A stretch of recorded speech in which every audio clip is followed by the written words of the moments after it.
And a good Friday evening, everybody. Welcome to Orange City for tonight's football matchup between Central Lyon George Little Rock and Unity Christian. Here we are live from Dave Veloz Stadium in Orange City, the home of the Northwestern College Red Raiders, but tonight the home of the Unity Christian Knights.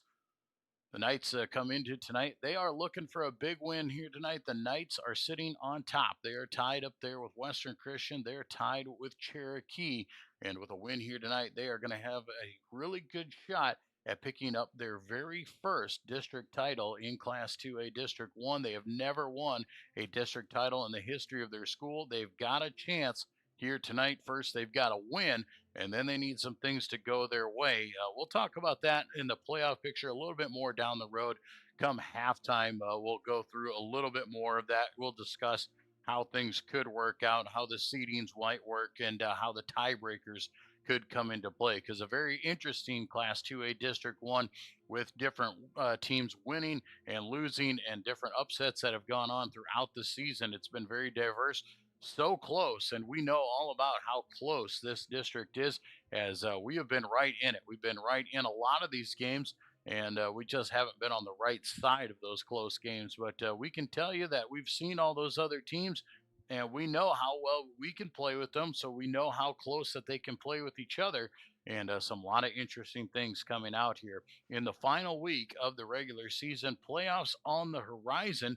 Unity Christian, they are locked in with their win over Boyden Hall Rock Valley and have themselves a shot at the district title. Central Lyon George Little Rock, on the other hand, eliminated from the playoffs last week with Unity Christian's win over Boyden Hall Rock Valley. That officially took the Lions out of that notation. Had Boyden Hall Rock Valley beaten Unity and then the Lions won here tonight, they would have gone into a tiebreaker situation where the Lions still could have had a playoff shot. But with the Knights' victory over the Nighthawks last Friday night, the Lions have officially been eliminated from playoff contention.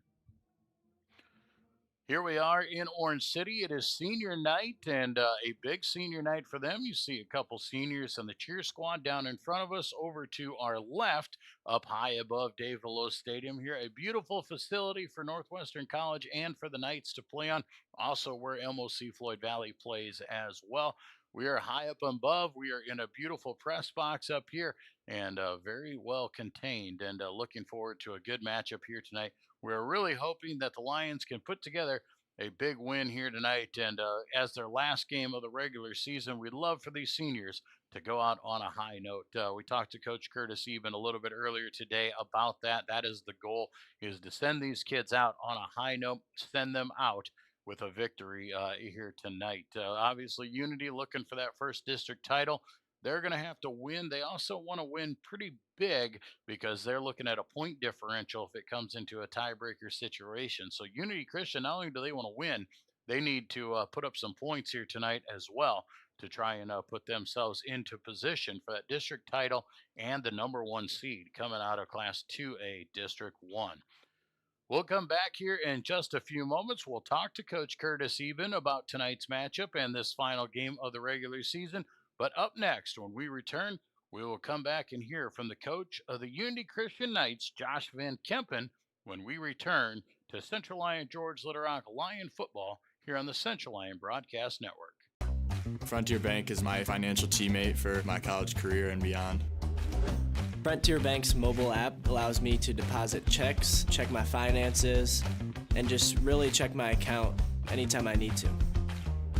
You know all the people here. You see them around in the community all the time, and it's just nice to have someone that you can call up whenever you need. Frontier Bank is my financial teammate for the long run.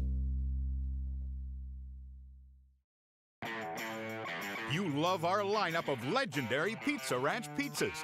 And now, get ready to love the Big Popper. Loaded with cream cheese, Italian sausage, jalapenos, sweet peppadew peppers, and a honey hot sauce drizzle. A little sweet, a little heat, and a whole lot of flavor. Try the Big Popper Pizza, along with our new Chicky Chicky Boom Boom Salad. Only for a limited time, only at Pizza Ranch.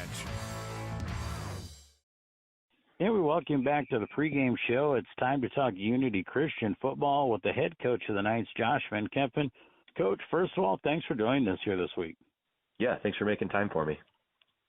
Coach, let's talk about your night football team. A rough start in non-district play. You started off 0-3 to start the season, but since starting district play 3-1, and you sit on top of the district, tied with Cherokee and Western Christian, and you got to be feeling good here heading towards the postseason. Yeah, it's been an interesting season, and we knew there'd be a few bumps with putting in some new systems and just doing things a little bit differently, as well as playing a really tough non-district with the schedule that we played, and moving pieces around. And kind of one of the nice things about how 2A does it is your non-district, you want to go win those games, but since they don't count for playoffs, you can kind of try some things, or you've got a little bit of time to figure things out as you're going. So I was really happy with how we came through non-district in terms of effort and especially injury-wise. And where our guys, we felt like our guys just competed really well all the way through that. Even though we'd lost games, we felt like we maybe could have won or didn't play as well as we wanted to. And then starting district play with a huge win over Cherokee was really big for our confidence. For us, as a program, to see the things that we're doing that can be effective if we're doing them really well. And then also for our guys to believe that what we've been telling them all year about where we think they can get kind of showed up there. So since district play started, we feel like we figured some things out on both sides of the ball, and our guys have just been competing really, really well. We've talked about doing something that hasn't been done at Unity before, and Unity's never won a district title in football, and we've got a chance to at least tie for it, and potentially with a tiebreaker come out on top of it, which would be a huge deal. I mean, a really huge deal for our program. And for these guys to be able to be the ones to do it would be really cool. So we're excited to be in this opportunity, but I'm just so proud of how the guys have responded this year and continued to play and to go and to have fun with each other. It's been a fun year. Well, and when you talk about implementing a new system into the program, it's got to be nice having some of the senior leadership that you do to help get that going. Huge deal. Yeah, huge deal. This group has been great. A lot of guys with experience. This is one of the bigger senior classes we've had. A lot of guys with experience, but also guys that really care about what they're doing, guys that put in time outside of practice, studying film, and just understand it really well and are willing to lead. That's been one of the big things for this group this year that's been so cool to see is our guys step up and be willing to do things the right way, but then also willing to be vocal. It can be intimidating sometimes for a high school young man to become a vocal leader because sometimes they feel like they've got to be doing everything exactly right to be able to get on other guys a little bit. And that's not the case. Really good teams have great leadership within the team itself. So having this group with several guys on both sides of the ball that are willing to do that and the work that they've put in and just how much they care about it and enjoy being with each other it's been a really fun group to have. Well, before we get to postseason play, you've got one more regular season game at hand. You got to keep focused on that one. You've got Central Lyon, George Little Rock coming to your place. What do you see from Coach Eben and his Lions? Well, that they're a lot better than what their record shows, first of all. I know they've only got one win on the year, but they've had some very close games that the ball bounces one or two directions the other way, and they've got a few more wins than where they're at. So they're a good program. They always are. Coach Eben does a really nice job with those guys. They always compete hard. They always play well. They're always very disciplined. So we've talked all week about this is not a typical 1-6 team coming in here, and even though they don't have the opportunity for playoffs this year, they're going to play really hard, and it's not a team that we can look over. It's got to be a big game. We got to treat it like a playoff game, really, if we want to be able to accomplish some of the goals that we set out. So they got a win over Sheldon last week, which was really good for them, and I know they're going to come in and compete really hard this week too. What are some of the things that Coach Eben is going to do offensively against you guys that you need to be prepared for? Well, for them, it starts with their run game. They've got two really good runners at quarterback and at tailback, and they rely on those guys, and I would too. They're very good players. They're tough in the open field. We've got to get 11 guys to the football when they're carrying it because they don't go down. They press the edge well. They see the cutback lanes well. So we've got to get guys there, and that's where it starts. And then if we can get that done, they'll take some shots. They've got some guys on the edge with some size, some good athletes out there that we've got to make sure that we're sound in our secondary. But for them, it starts with the run game. They do a really good job with that, with some multiple looks, different formations to try to create numbers. So we've got to make sure that we understand where the numbers are, how to get aligned, and that we're playing downhill with those guys. Well, on your side of the ball offensively, you rely a lot on the arm of that senior quarterback of yours. What do you see from Coach Eben's defense where maybe your quarterback can have an edge? Well, it's kind of the same deal as what Central Lyon does. They'll try to create some numbers in the run game, and we'll see if we can create some numbers one way or the other, either inside or outside. Dylan's done a great job this year once we started district play with decision making. He's completing the ball at a really high rate. He's cut turnovers down a lot. So we do ask him to do a ton in terms of reading things in run and pass game. We've just got to make sure that we're putting him in the right spots and that he's seeing things the right way. They'll do some different, give us a few different looks based on what we've seen on film. So he's got to trust the reads that he's seeing and what we've ran through all week, and just trust the guys on the edge. Get the ball out, and if he doesn't like it, take off and go and get what he can get. So he's done that really well since district play started, and we'll need him to continue to do that for us this week as well. You mentioned it a little bit earlier. You're able to get through non-district play very healthy so far throughout the season. How does your team look health-wise as you head towards the playoff run? We've been really fortunate that way. Football's a kind of a weird sport, and where kind of it seems like it goes in waves. Some years you get a bunch of injuries, and some years you don't get many. And this year we've been really fortunate. We lost one guy in non-district play, which I wish we had. One of our receivers in DBs, Keegan Winterfeld. We lost him in non-district play, and we won't get him back this year for football. So besides him, we have a few little, kind of typical end of season things where we're just getting some tweaks. Guys are getting beat up because it's so physical, and our district itself is so physical. But so other than Keegan, we've been really fortunate there on the varsity level. No season enders or anything like that. Just a few dings that we got to watch in practice, and hopefully have them ready for Friday. Well, we talked about it. You're definitely not overlooking this last game of the regular season. You're not looking ahead. You want to treat it like a playoff game. In games like this, we talk about little things that make or break a football game. What are some of the small things that your team needs to make sure that you take care of to make sure that you can secure this win and your shot at the district title? Yeah, that's a really good question. Well, coming out of last week with how tight our game was last week, that stuff really showed up for us, and it was good to be able to show those guys on film. A football game, you get 120 to 140 plays, so there's a ton of opportunities to do things really, really well. There's also opportunities to take plays off, and usually there's 3 to 5 plays that really stand out at the end of a game as kind of game changers. And for us last week, 2 of those plays ended up being PAT attempts, things that most people don't really, it's just kind of something you do after you score a touchdown, line up, kick it, or whatever. We got to shoot. We gave up a touchdown defensively. Let's just make sure there's no 2-point conversion, try and get off the field. But those 2 attempts, the one that we put through and the one that we came and blocked, ended up being the deciding score for the game. So little things throughout the entire game, you can't afford to take plays off. And special teams, I thought especially last week, where sometimes guys can take those as opportunities to relax a little bit. I thought our guys did a really nice job. Our punt team, which you don't want to have your punt team be on the field a lot. It's usually not a good recipe for success. Our punt team did a nice job last week. We punted out of our own end zone 2 or 3 times, and we were able to flip the field with it. Kickoff coverage, pushing the other team back a little ways rather than letting them start at the 35 or the 40. So small things like that, just they add up consistently. And if, every year when you set goals for the season, all those small details you want to constantly be building and progressing on as the season goes. If you want to be a great team at the end of the year, some things have to go your way, but the things that you can control are your effort and your focus and your preparation, and those things are what add up to help teams be really good. So I think our guys have done a nice job with that, and we'll continue to push them this week as we build for this final game and hopefully a playoff run. Well, Coach, we appreciate you taking some time here today, and we wish you the best of luck. Thank you very much. Thanks for having me. That is the head coach of the Unity Christian Knights, Josh Van Kempen. We'll be back with more of our pregame show when we return. Premier Bank has always understood the value of family. We recognize that as your family grows, your banking needs change, and we're here to help you each step of the way. We'll create a customized plan for easier and better banking and support you in making the most of every dollar, today and always. Visit premierbank.bank or stop by to partner with a bank who's ready to grow with you. And we welcome you back to the pregame show. It's time to talk Central Lyon George Little Rock Lions football with the head coach of the Lions, Curtis Even. Coach, one more time around. Yeah, you're right. You never want this to be the way it is, but we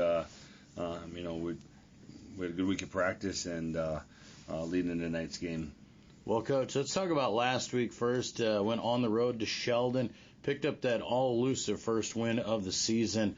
Overall, decent offensive production out there. The defense got the goose egg on the board, and a solid win in Sheldon. Yeah, it was. Again, back-to-back weeks of 2 100-yard rushers on the offensive side. You gotta love to see that. Really felt like our offense left some points on the board. Really, the score was.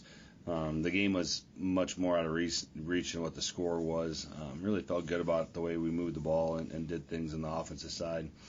Defensively, at times we bent a little bit, but we never broke. Ended up with a goose egg on the scoreboard. Really happy to see that, and especially just our defense at times, just new personnel running around and getting lined up and things like that. So you really got to be happy with the performance from an overall standpoint.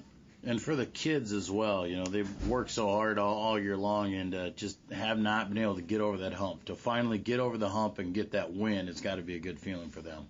Yeah, absolutely. We, like you said, we lost so many games, 4 one-score games, and so yeah, it's frustrating. Our kids have really done an excellent job of staying focused and doing their job. It's a heartbreak after the game last night when you realize that you have no postseason chance, and just considering how close we lost some of those games. Again, like I said, our kids had a good week of practice, and we're just trying to stay focused on this one last game for our seniors.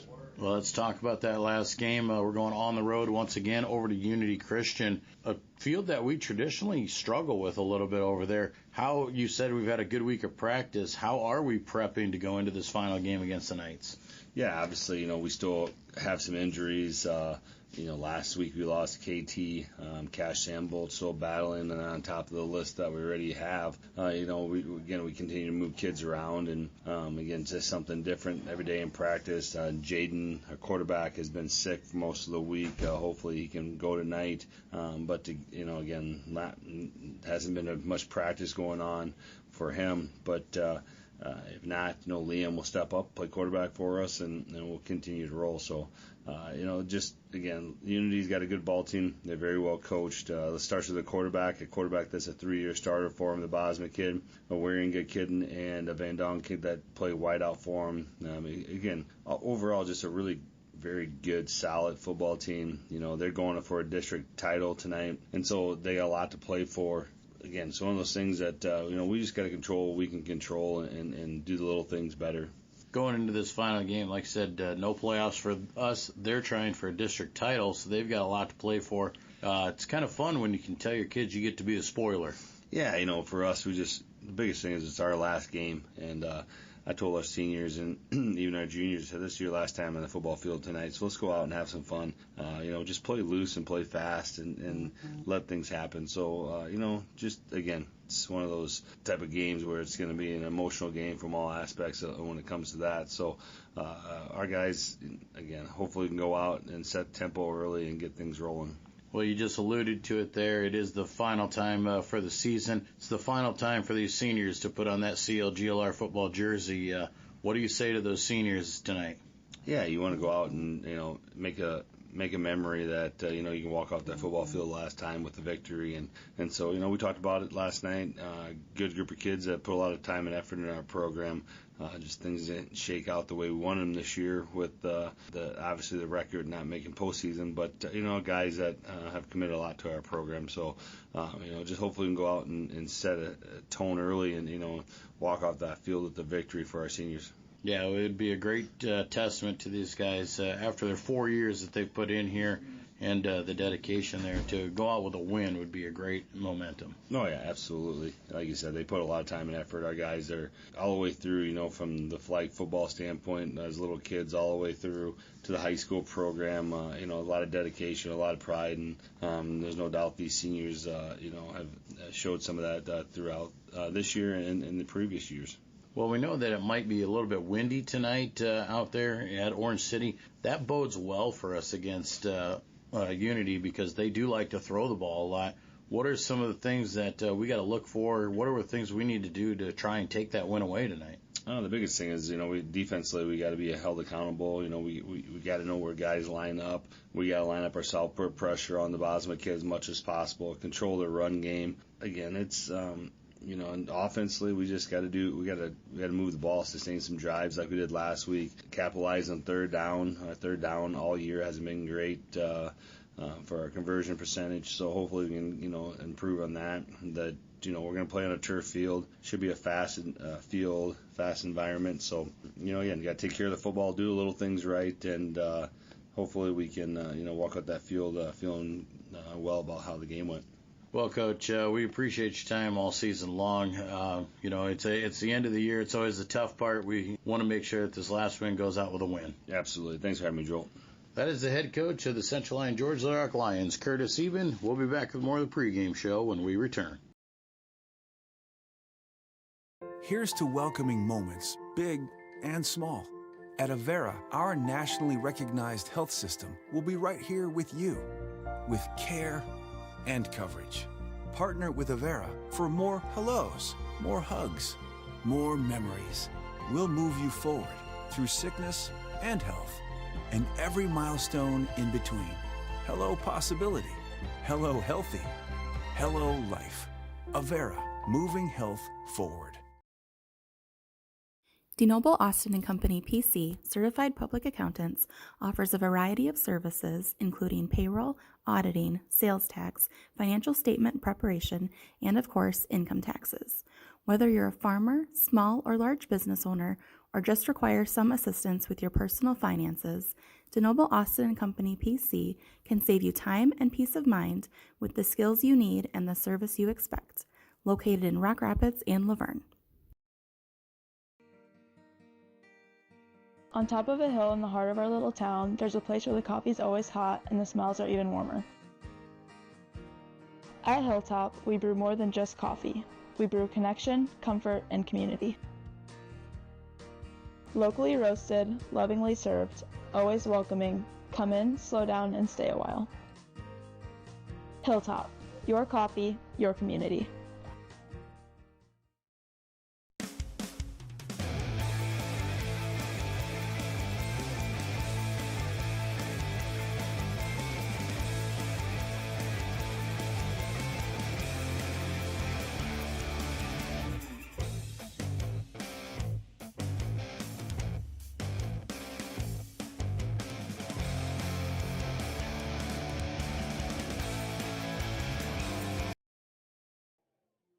And we welcome you back here live from Orange City at Dave Veloz Stadium, the home of the Northwestern College Red Raiders and the home of tonight's football game between Unity Christian and the Central Lyon George Little Rock Lions. Unity Christian comes in tonight 3-4 overall, but on top of Class 2A District 1 with a 3-1 record in district play. Central Lyon George Little Rock comes in 1-6 overall on the season, 1-3 in district play for the final game of tonight's regular season. You see the captains down on midfield. You've heard from both the coaches on what needs to go down. Central Lyon George Little Rock has won the toss. They have elected to defer. Unity Christian will take the football to start the ball game and will be moving from left to right on your screen. My name is Joel Viss. One final time here on a Friday night for 2025 as we close out the regular season. We thank all of you for joining us here on our Lions Broadcast Network, and a big thank you to each and every one of our sponsors that made our coverage possible here throughout tonight's broadcast. Lions will be doing the kicking duties here to get things started, and you see a familiar face on the field there coming out to do the kickings. The return of Logan Koob. Koob has had some back issues all season long, has not been able to play. And back in the fold, he has been cleared. He has been in practice doing some light duty things, and now he is full go to do some kicking for us here tonight. So that is a big strength to get back. Obviously, with Jeff Tay being down, then we had Lopez down there. He got hurt. He had a hip pointer, so he couldn't play. Then last week we had to see Eli Groen come in and play a little bit. So Logan Koob back in at the kicking duties here tonight, and he will be getting us going, starting us off, kicking off for the Lions. Unity Christian will send two men back deep to return. 12 minutes on the clock, the final game of the season for Central Lyon George Little Rock, looking to send these seniors out with a win. As Coob gets us started, he gives the ball a boot, a high end over end kick, goes down to the 3-yard line where it will be returned. Up the middle of the field, got a little bit of freedom there as they crossed the 30-yard line, brought down by Jackson Piletsky. And a nice return, though, for the Knights as they will start at the 34-yard line.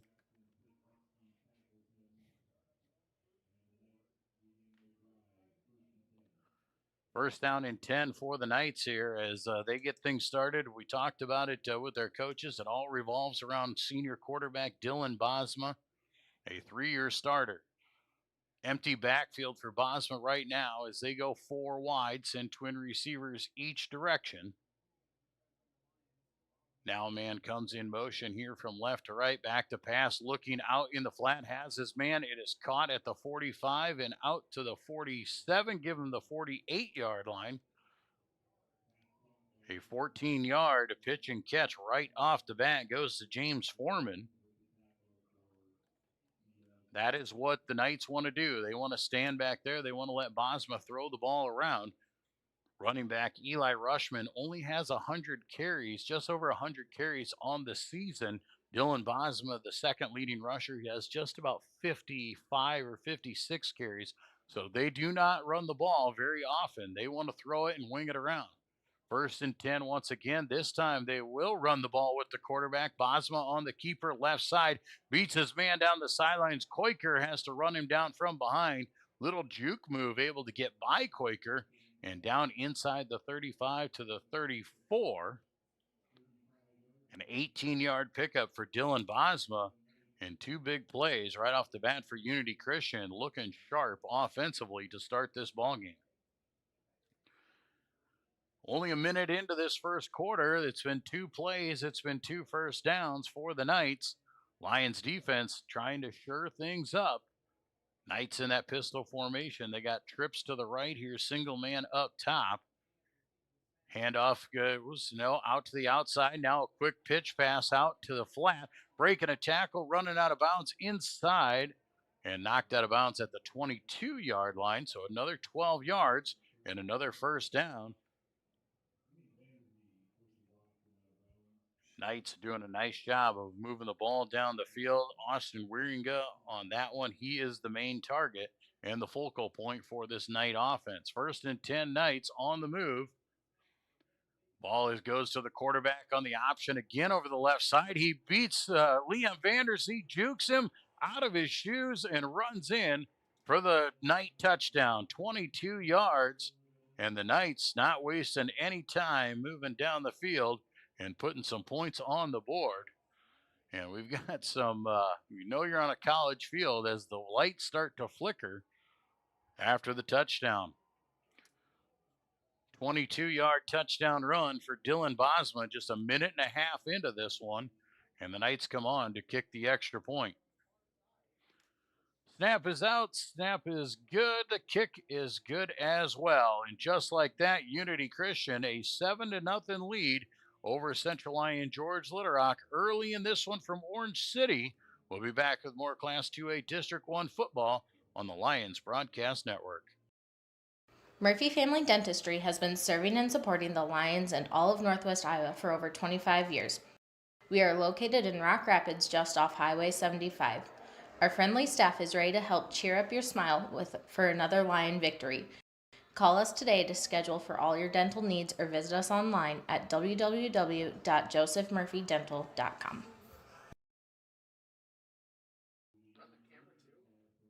Back in Orange City here, and a quick strike from Unity Christian, marching it down the field in just 4 plays, and a Dylan Bosma 22-yard touchdown run has the Knights up 7-0 early in this one. Lions defense needs to shore some things up on that. Unity Christian, we said, not only do they want to win, they need to put some points on the board. They need to win in big fashion here to help themselves out with a tiebreaker. Kick is up and down to the 9-yard line. It'll be returned by the Lions. Straight up the middle of the field, breaking free is Vandersee. Liam down the right sidelines. He is going to go to the house, and the Lions answer with a big return. Liam Vanderzee, 91 yards for the Lion touchdown. That's a big strike and a big return. The Lions answer a 91-yard touchdown return on the ensuing kickoff, and the Lions are an extra point away from tying this one up as Coob comes on.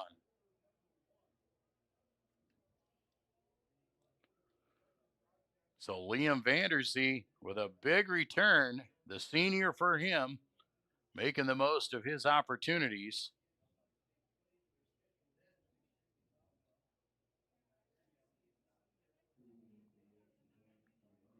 Lions lining up here to do the kicking. Coob will step it off.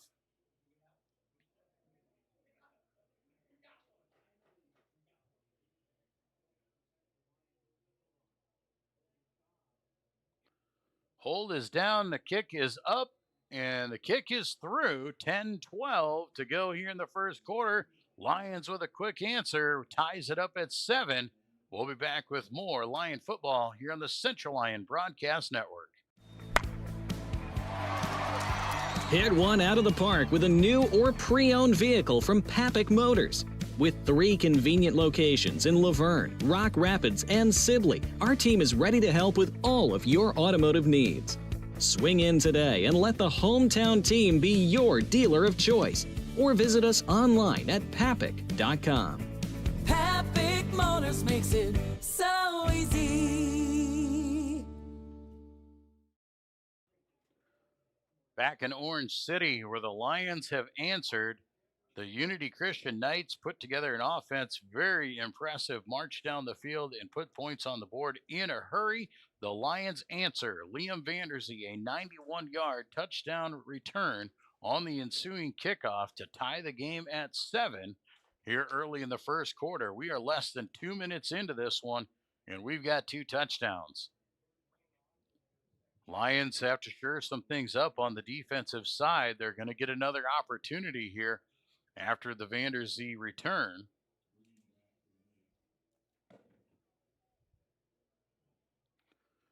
Coob will step it off here, ready to give the ball the boot again. Last time kicked it inside the 5. We'll see if he can duplicate that again.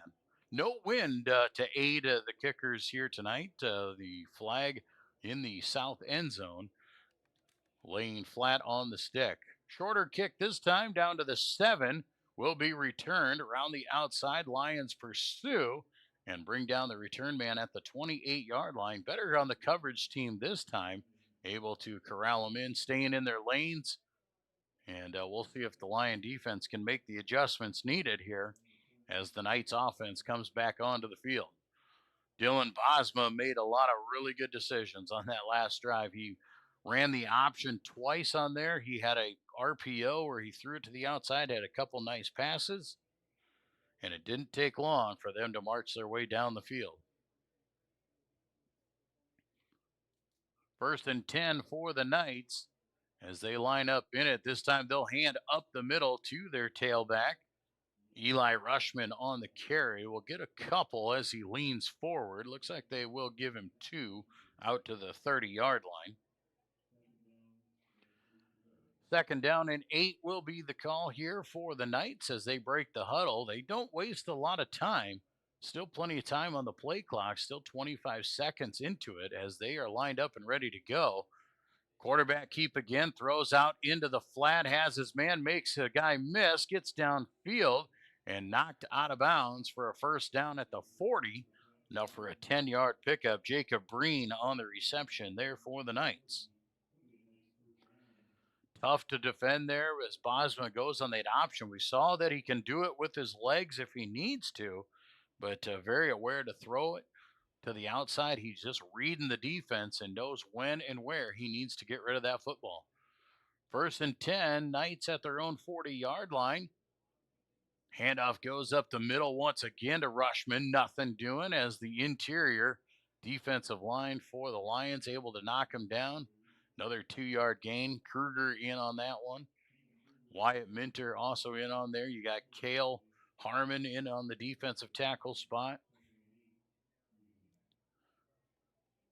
Second down and 8 once again here for the Knights. Pistol formation. Trips to the top side. Single man down low. Back to pass is Bosma. Drops straight back. He's looking for it all over the top and overshoots his intended receiver. Could not find the man shooting down the seam. That's what they were looking for. That was Cash Huseman. First incompletion of the night there for Dylan Bosma.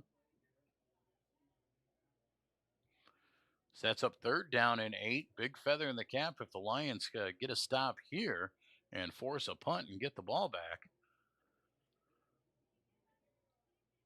5 wide empty backfield here on third and long for the Knights. Bosma all alone. Now he'll bring a man in motion from right to left. That's Wieringa. He'll break back out. Here comes the pressure. Bosma eludes it. Now rolling around there. Throws over the middle of the field. Ball is caught at the 45-yard line. Lions are asking for a holding penalty. Aren't going to get it. A 13-yard reception there. Dylan Bosma coming back across the field and finding Jacob Breen. So fresh set of downs for the Knights. They're still in the empty set. 5 wide once again. Bosma back to pass. Ball is tipped and knocked to the dirt. That time Drenth got to it there off his defensive end spot, able to get a hand up and knock the ball down. Senior defensive end in Zach Drenth. Incomplete pass will bring up second down and 10. Knights are into Lion territory once again. 8:09 to go here in the first quarter. We're all tied at 7. Unity Christian scored on their opening drive. The Lions answered with a 91-yard touchdown return. 4 wide this time. Trips to the right. Single man up top. Bosma rolls out right side. Now comes back across. He's going to heave down the sidelines looking for his man at the 4-yard line. And a late flag is going to come in. The far side judge, who had a great look at it, calls nothing. But the sideline judge comes in late and throws a flag. And it will be pass interference, most likely against the Lions. It looked like Unity Christian created the contact.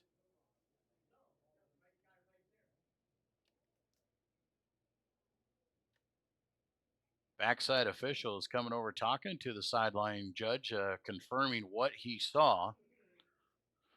It will be pass interference against the Lions, so 15 yards. Will move the ball ahead. It'll be another first down for the Knights as they will move the ball to the 30-yard line. Now deep in Lion territory once again in the first quarter. Clock right at 8 minutes to go in this first quarter as we stay tied at 7. Lions trying to get a defensive stop and get off the field. Probably going to have to go into 4-down territory here as the Knights have moved inside the 30. 4 wide, trips left, single man right, pistol formation for Bosma. Back to pass. Bosma looking right side, throws out in the flat, has his man Wieringa, makes the catch, and then is drugged down. And we'll see where they spot the forward progress. Stopped at the 23-yard line. So it'll be a 7-yard pickup.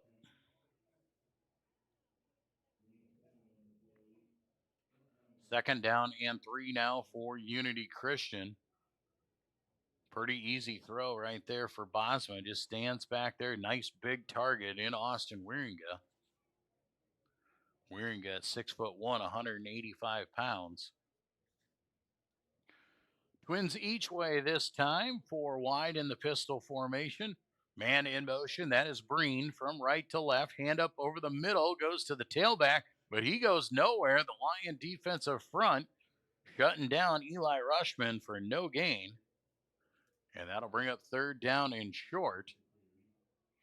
Right now, the front 4 for the Lions been doing a great job there. That includes Thane Jansma, Cale Harmon, Keegan Kruger, and Drenth on the left side here. 3 wide go left this time. Single man off to the right. That's Wieringa on third down and short. Pistol formation and a hard count. Gets Drenth to jump off sides. Drenth trying to grab the advantage, jumps into the neutral zone, and that'll give Unity a fresh set of downs once again as they mark off the 5-yard penalty. Lions have struggled to get off the field. We talked to Coach Curtis even in the pregame. He talked about third down conversions and how the Lions have really struggled on third down here throughout this entire season. And here they go again. 1st and 10 now for the Knights. 6.5 to play in the first quarter. Knights threatening to score once again in the first quarter. Back to pass, looking right side. Nice little out pass once again to Wieringa. He catches it out of bounds at the 9. It'll be a 9-yard pickup. Lions are going to have to tighten up on that one. That is too easy for him to just stand back there and throw it. He has a wide open target. Lions may have to start reading that, try and jump that route, but when they do that, then you're afraid that he's going to beat you deep. 2nd down and 1 for the Knights. Ball at the 9-yard line of the Lions. Man in motion here from left to right. They'll hand up the middle. Once again blown up at the 10. And Rushman will lose a yard this time. So knock him back a yard, back to the 10-yard line. We'll set up 3rd down and 2. Clock on the move, though, as it dips under 6 minutes to go here in the first quarter. Lions yet to have an offensive play in this one, yet we remain tied at 7. Unity sends 3 guys to the left side. Single man is Wieringa down here on the bottom side. Shotgun formation. Bosma going to fake the hand, looks out, and the slant pass goes over the left side, and Wieringa can't haul it in. Gavin Bruns in on the coverage, able to knock the ball free, and that'll set up 4th down and 2. No signs of a kicker right now. Unity's going to go for it on 4th and short from the 10-yard line. Lions looking to get a stop here and get off the field on 4th down and give their offense a shot. Lions going to have to play some tight coverage there on the outside. 3 wide here as the Knights will bring one of those wideouts into the tight side. Back to pass. Bosma looking into the end zone, looking right side as his man. Catch is made by Austin Wieringa, a 10-yard touchdown completion, and Dylan Bosma strikes again. Bosma to Wieringa for the 10-yard reception, gives Unity the lead at 13-7. And they'll bring on the kicking unit here once again. Micah Van Dong, the senior kicker.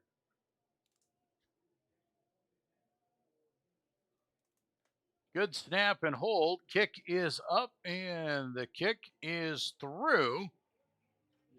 14-7 in the first quarter. Live from Orange City, you're watching Class 2A District 1 football on the Lions Broadcast Network.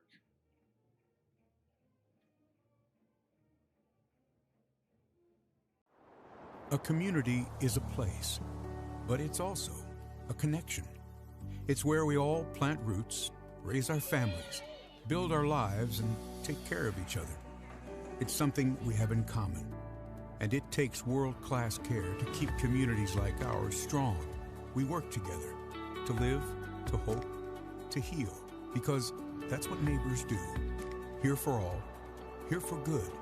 Sanford Health.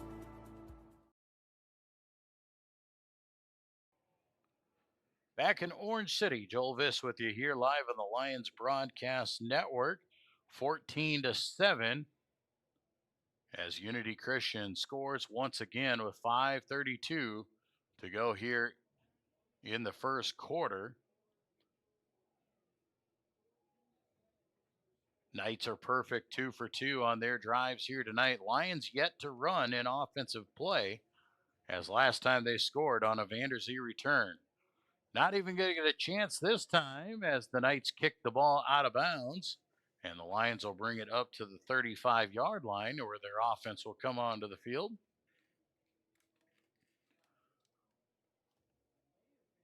Actually, it looks like they may have them re-kick. They may push this back 5 yards and force them to re-kick, and that looks like the Lions are going to do. Not going to accept the penalty. They don't want the ball at the 35. They want to give their return team a shot, so they're going to push them back. Obviously, Unity was kicking away from the return men after that big return by Vanderzee last time around. And now they're going to make Van Dong try it once again. Van Dong will come back now.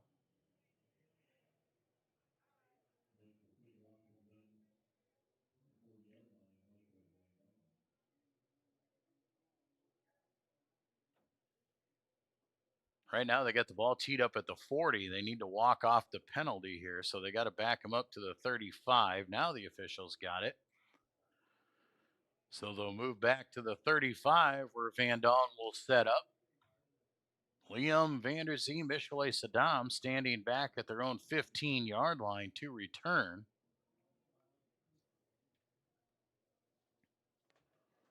Lions also have a couple upbacks ready to go there for you. Zach Anderson stands at the 25 as an upback. So Van Dong will try it once again, and he will kick away to the sidelines and kick it out of bounds at the 20. And the Lions may push him back again, and they may keep this going. As Van Dong struggling to give the opportunity to the Lion return men. So back-to-back kicks out of bounds. And they will back this one up to the 30-yard line. Lions will step it up here once again. They'll come up to the 20 now for the deep backs. Van Dong's going to switch hash marks this time. He's been kicking off the far hash mark. Now going to come back to the near side one. Has been kicking to the left off of his foot. Lions will switch their return men around. Now Vanderzee will come over here to the near side, and Michelet will go to the far side to try and set up the right return. So a third attempt at the kickoff here, and Van Dong will give it a boot. It's going right side. Vanderzee will catch it at the 25, comes up across the field, across the 35 to the 40, and he will be brought down there at the 40-yard line. So the Lions do gain a little bit by not accepting the penalty. They come to the 40 instead of the 35. So good starting field position. Lions will come out with 5:14 to go here in the first quarter to run their first offensive play, trailing 14-7.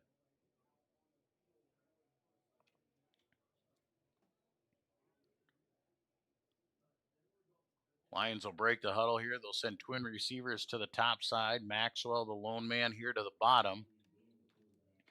Dale has been a little under the weather this week, has not practiced a whole lot, but in school today and ready to go tonight as he hands off to Michelet right over the right side. Nice run for Saddam as he carries it across the 45 to the 47 for a nice pickup on first down.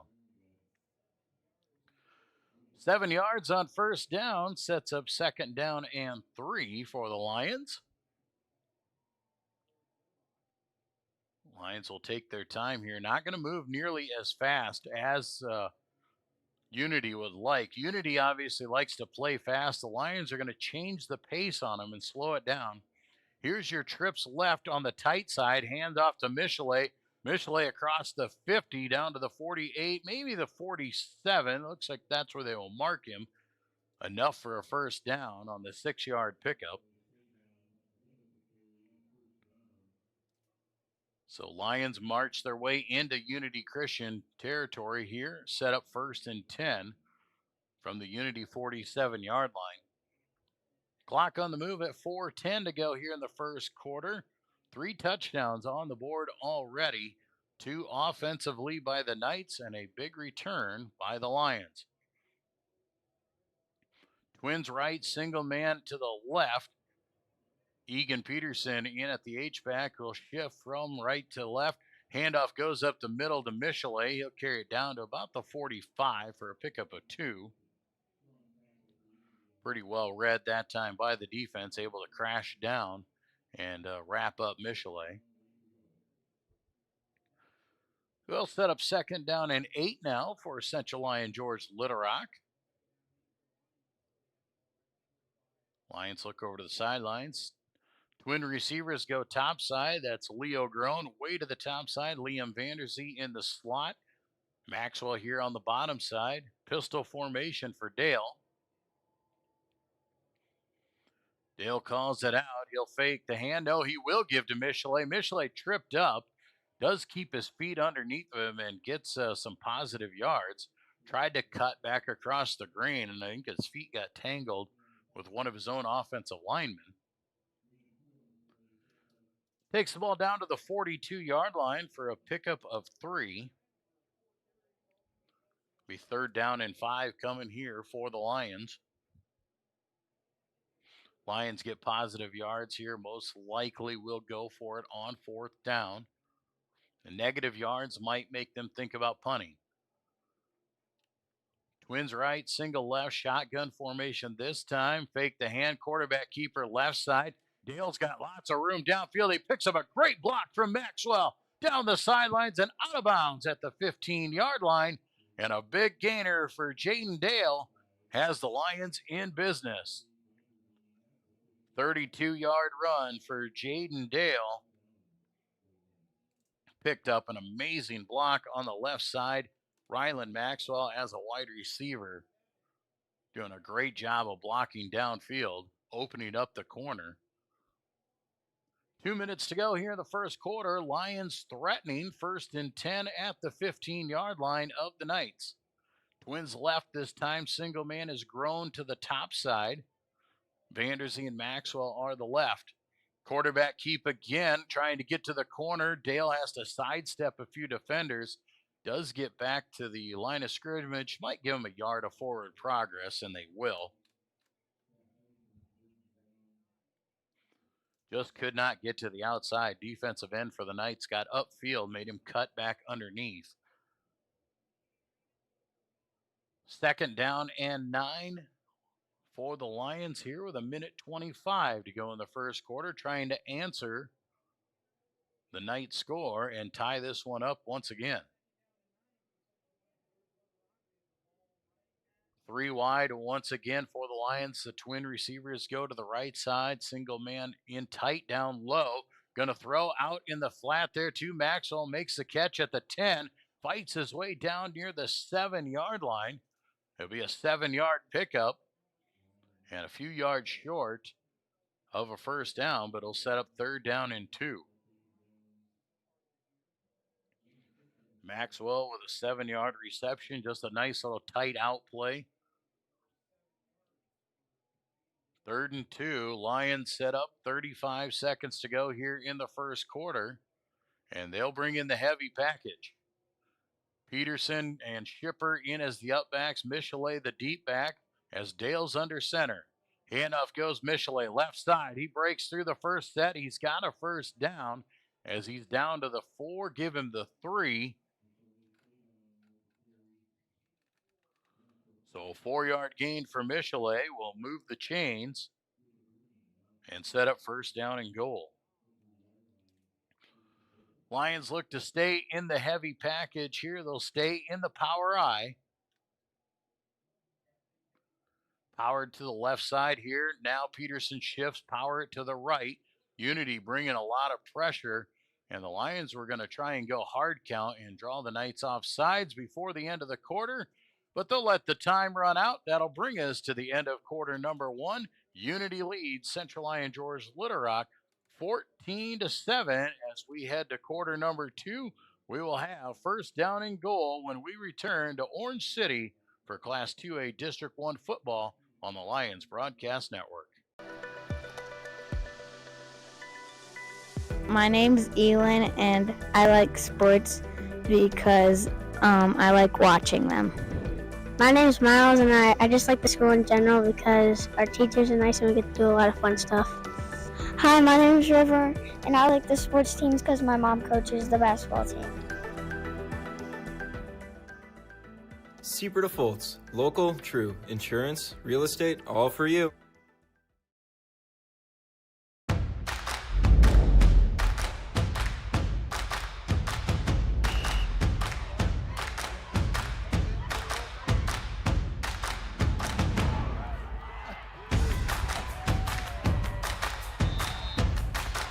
when you go home, you'll feel good about what you did, and you're doing it for the kids. If they don't have us, they don't have these games.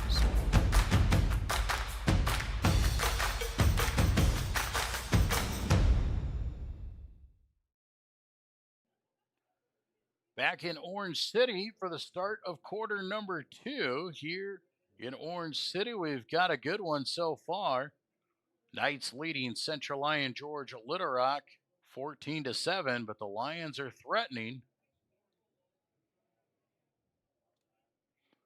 First and goal for the Lions here. Ball inside the 5-yard line at the 3. They hand off over the right side. Looking for the sign. They've got it from the official. Michele Saddam, a 3-yard touchdown run. And the Lions are once again an extra point away from tying this one up here on the first play of quarter number 2.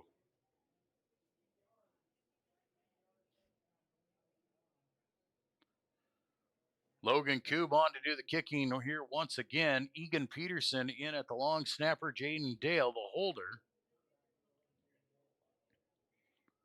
Snap is up and good. Kick is up, and that is good as well. 11:55 to go in the second quarter. The Lions tie it up at 14. We'll be back with more Lion football here on the Central Lyon Broadcast Network. Frontier Bank is my financial teammate for my college career and beyond. Frontier Bank's mobile app allows me to deposit checks, check my finances, and just really check my account anytime I need to. You know all the people here. You see them around in the community all the time, and it's just nice to have someone that you can call up whenever you need. Frontier Bank is my financial teammate for the long run.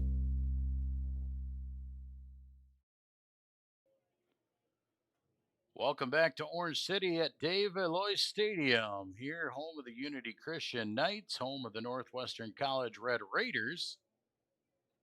And the Lions have tied the game up at 14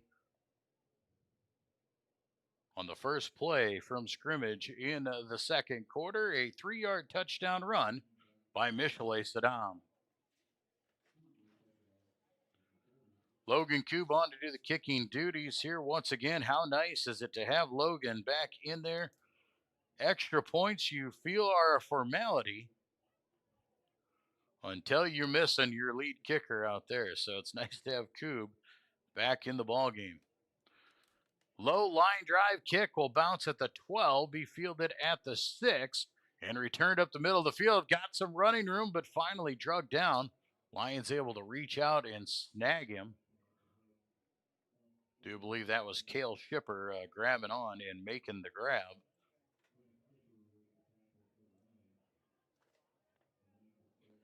So it'll be first down and 10 once again. Third time the offense has come on the field here for Unity Christian. Knights offense has looked really good so far. Lions have had a few opportunities.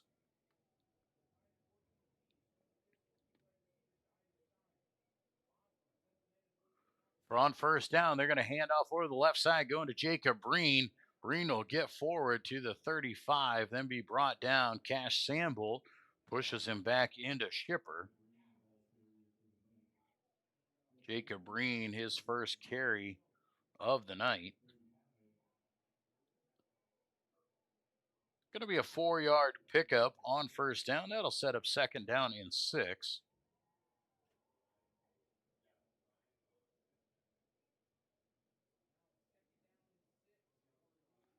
So on second down and 6, ball at the 35-yard line. Twins each direction, pistol formation for Bosma.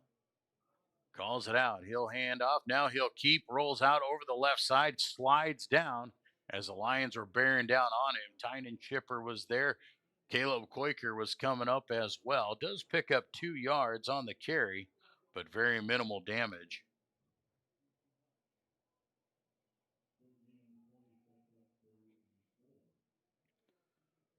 So it'll be third down and about 4, a long 4. Trips to the top side, single man down low. Pistol formation. on third down. Long count here, back to pass. Bosma comes out, has the pressure, throws across the middle of the field, just about intercepted, but the ball falls incomplete. Cale Schiffer a little bit quicker on that one. He jumps that route and takes it the other way.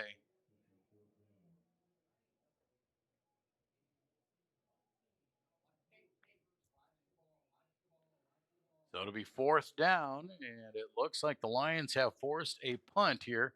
The punter, though, is Dylan Bosma. So when your quarterback is your punter, that makes things very susceptible. Ball is away. He holds on to it. Now gets it rid of it.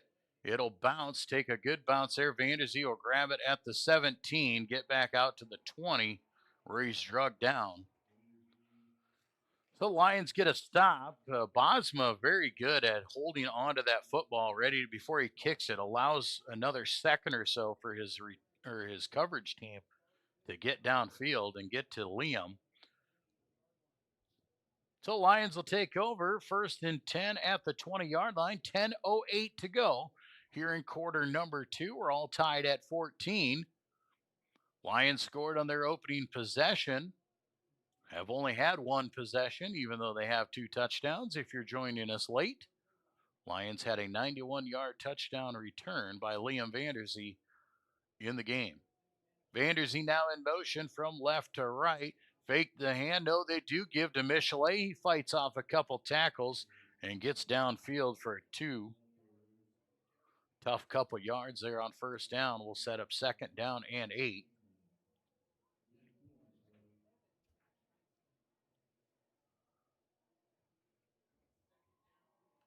Second down and 8 now at the 22-yard line for the Lions. Lions have the chance here. They got to stop. Good chance to capitalize here and possibly take the lead away. Handoff is kept by the quarterback up the field. Really delayed that handoff to Michelet, and that Jaden takes it upfield there. Gets good gain of about 6 yards. But set up third down and a long 2, maybe a short 3. So third down and short. Clock will dip under 9 minutes to go here in the second quarter. Lions need a good pickup here. Flip the field position and keep this drive alive. Twin receivers go to the top side. Leo Groen all alone here on the bottom of the screen. Peterson, he'll shift from right to left. Fake the hand, quarterback keeper looking for the opening. Nice second effort, but I don't think he got it.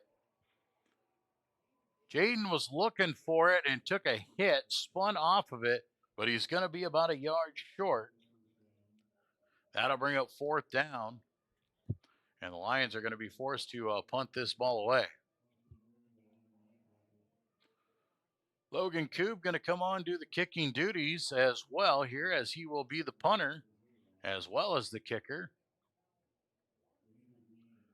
Fourth down and short. Lions can't convert after getting a stop of their own. Now they'll have to give the ball back.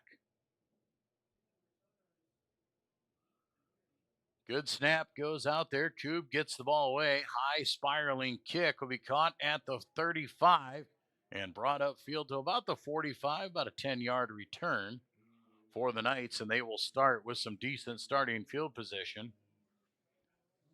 Gavin Bruns in on the tackle for the Lions.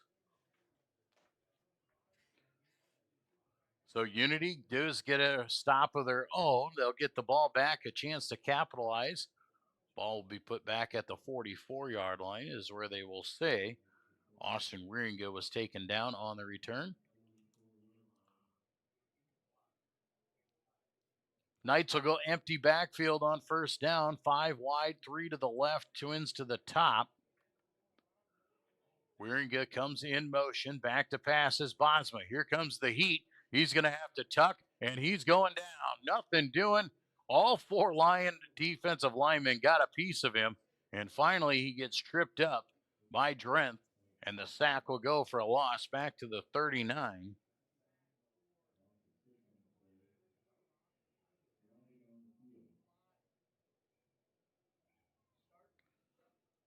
So a 5 to 6 yard loss. We also got a penalty in the backfield.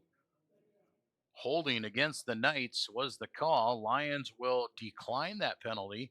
They will accept the sack and the yardage loss on that. It'll be second down and about 15.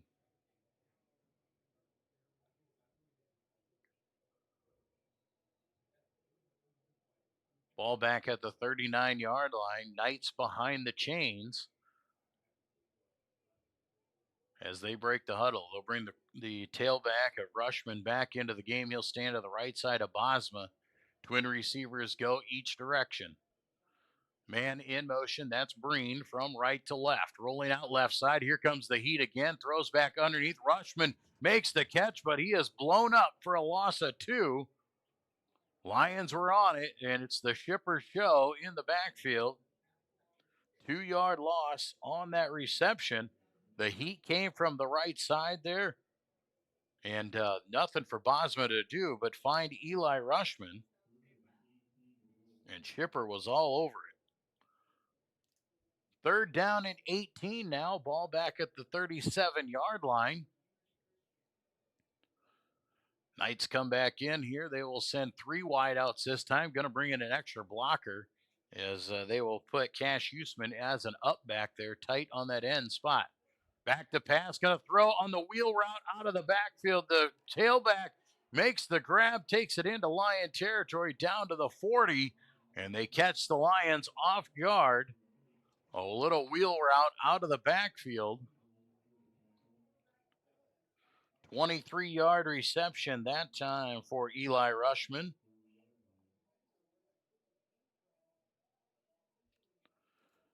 First and 10 for the Knights as they bail themselves out on 3rd and 18. A big conversion.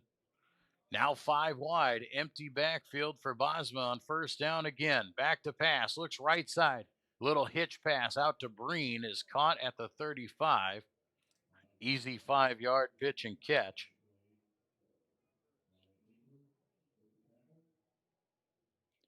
Jacob Breen, his 3rd catch of the night. Sets the Knights up with second down and 5. Lions once again trying to dig their heels in. 5.5 to go in the first half. We're all tied at 14. Lions trying to keep the Knights out of the end zone. Trips to the right, single man left. Man in motion. The hand up the middle goes to Rushman. Not much doing as he just carries and puts the head down for a couple. Lion front 4 have been pretty solid here tonight against that run and getting some heat in the backfield. They'll force 3rd down and 3. Clock continues to click off here in the first half. Under 5 to play. Lions looking to get a stop here. It's probably going to take 2 attempts on 3rd down and short. Bosma trying to go hard count, trying to draw the Lions off sides. Back to pass, looking out in the flat. Catch is made. A receiver gets behind Cash Samble. That is Austin Wieringa, and he goes 33 yards for the touchdown. Austin Wieringa got behind the defender and was able to get there. The pass was right on the money, and Wieringa walks in for the night touchdown with 4:33 to go here in the first half.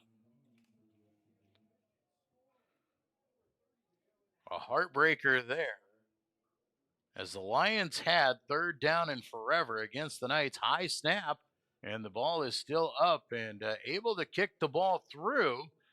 The Knights lead 21-14 here in Orange City. We'll be back with more Lion football here on the Central Lyon Broadcast Network. You love our lineup of legendary Pizza Ranch pizzas.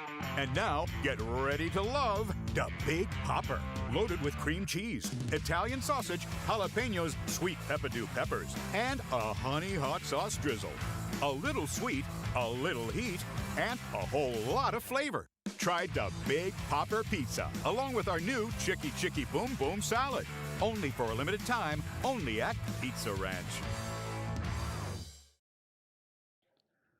Back in Orange City, 4:33 to go here in the second quarter. And Unity Christian has struck on a 33-yard touchdown pass from Dylan Bosma to Austin Wieringa. And Unity has reclaimed the lead. Lions will still have plenty of time here in the second quarter to move the ball down, see if they can't tie it before the half. 4.5 on the board is plenty of time for the offense to make their way down. Do not need to be any kind of rush. Have all 3 timeouts as well. Short kick to the 15-yard line. Vanderzee will have it. Looking for a spot here as he stutter steps at the 25 and then finally gets upfield to the 29. And that is where the Lions will go to work. So it'll be 1st and 10. CLGLR at their own 29-yard line. Need to go 71 yards in 4:22 to tie this game up before the half here. Lions 1-6 on the season here. Unity Christian 3-4, but more importantly 3-1 in district play. Looking for a district title with a win. The Lions trying to play the upset maker. Trips in tight over the left side. Lions will hand off to Michelet over the left side. He'll barrel ahead and pick up a solid gain of about 4. Second down and 6 will be coming here for the Lions. Clock on the move as it'll go below 4 minutes here. As we said, Lions don't need to be in any kind of a rush.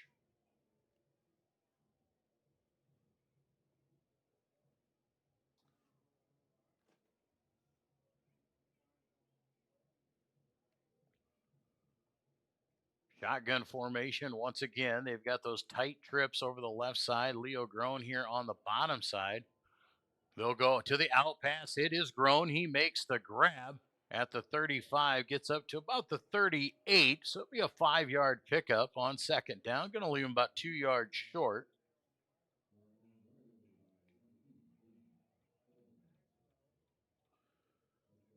Third down and about 1. So to be a 6-yard pickup, or it'd be a 5-yard pickup. Third down and short. Lions will stay in this shotgun formation. Tight trips over the left side. Handoff goes to Michelet. Michelet's got some running room. He's got the corner down the sidelines. Michelet is drug out of bounds by Wieringa, but not before he gets to the 41-yard line. 21-yard run for Michelet Saddam, and the Lions are in business with a first down in night territory.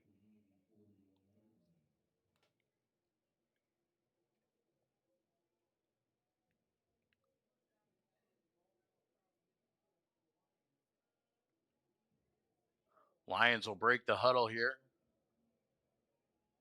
Shotgun formation. Tight trips over the left side. Grown on the bottom side here. Hand will go to Michelet. Once again, he's got running room over the left side. He's got a first down and more as he carries it inside the 25 to the 24. Another big run for Michelet over the left side. 17 more yards from Michelet on that one. Has the Lions in business at the 24-yard line. Lions trying to answer the score from Unity just moments ago. 2:25 to go here in the first half. Lions on the move. Lions will switch it up here. They'll flip it. Trips to the right side this time here. Grown goes to the top side. Fake the hand this time. It's the quarterback up the middle. Dale will take it inside the 20. They'll say his knee went down at the 20. But a good 4 yards on first down. We'll set up second down and 6. Lions still no rush here as you're on the 20-yard line. 1:45 on the clock. Still have all 3 timeouts if you need to use them. Ball right at the midfield. Trips to the left, all in tight. Here comes the blitz by Unity trying to upset the apple cart. Michelet gets through it and gets down to the 19. Does pick up a yard.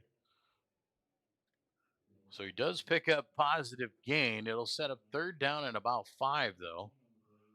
As the Knights were bringing heavy pressure, they were bringing the safety blitz on that one.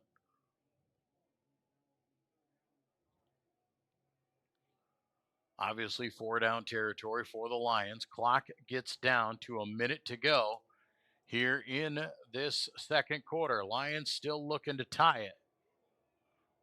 Lions go hard count, now come out of it. They hand off Michelet over the right side. He's brought down short of the line to gain at the 16. A pickup of 3. 43 seconds to go here. Lions still choosing not to use their timeouts here, but it is fourth down, and they're going to go for it. You got to say if they get the first down, then the timeouts will come into play. Power I formation, powered to the right side. Dale under center. Blitz coming here. Now the Lions check over to the sidelines, and now they will choose a timeout as they saw what the defense was coming with. Lions burn a timeout with 21 seconds to go here in the second quarter, trying to get in and tie it up before the half. We'll take a break as well and be back with more Class 2A District 1 football on the Lions Broadcast Network. Premier Bank has always understood the value of family. We recognize that as your family grows, your banking needs change, and we're here to help you each step of the way. We'll create a customized plan for easier and better banking and support you in making the most of every dollar today and always. Visit premierbank.bank or stop by to partner with a bank who's ready to grow with you. Back in Orange City, 21 seconds to go here in the first half. Lions trail Unity Christian 21-14, but are threatening. 4th and 1 from the 16-yard line. Lions are going to line up. They're going to take the points here, and it looks like they're going to give a Logan Koob a shot at a field goal. It'll be a 33-yard attempt.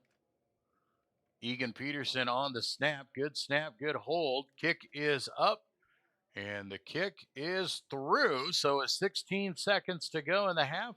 The Lions take the points, and they climb within 4 points as the clock goes to 21-17. We'll take a break and be back with the kickoff and the close of our first half on Lion football on the Central Lyon Broadcast Network. Here's to welcoming moments, big and small. At Avera, our nationally recognized health system will be right here with you, with care and coverage. Partner with Avera for more hellos, more hugs, more memories. We'll move you forward through sickness and health, and every milestone in between. Hello possibility, hello healthy, hello life. Avera, moving health forward. Welcome back to Orange City. Joel Viss with you here in the Lions Broadcast Network. 21-17, the lead now for Unity Christian. The Lions choosing to kick a field goal on 4th down and 1. And Logan Koob puts through a 33-yard attempt to pull the Lions within 4 points here as we close out the first half. Choice by the Lions not to go for it on 4th down, choosing to take the points before we head to the first half, or the end of the first half, I should say. Koob on to kick here once again, ball teed up. A low line drive kick will bounce and be picked up at the 10-yard line and returned across the 30-yard line. Flag will fly in the area of a hold or a block in the back with 5 seconds to go here, but should just see a kneel down regardless out of this. We'll see what the officials' call is here before we go to the half.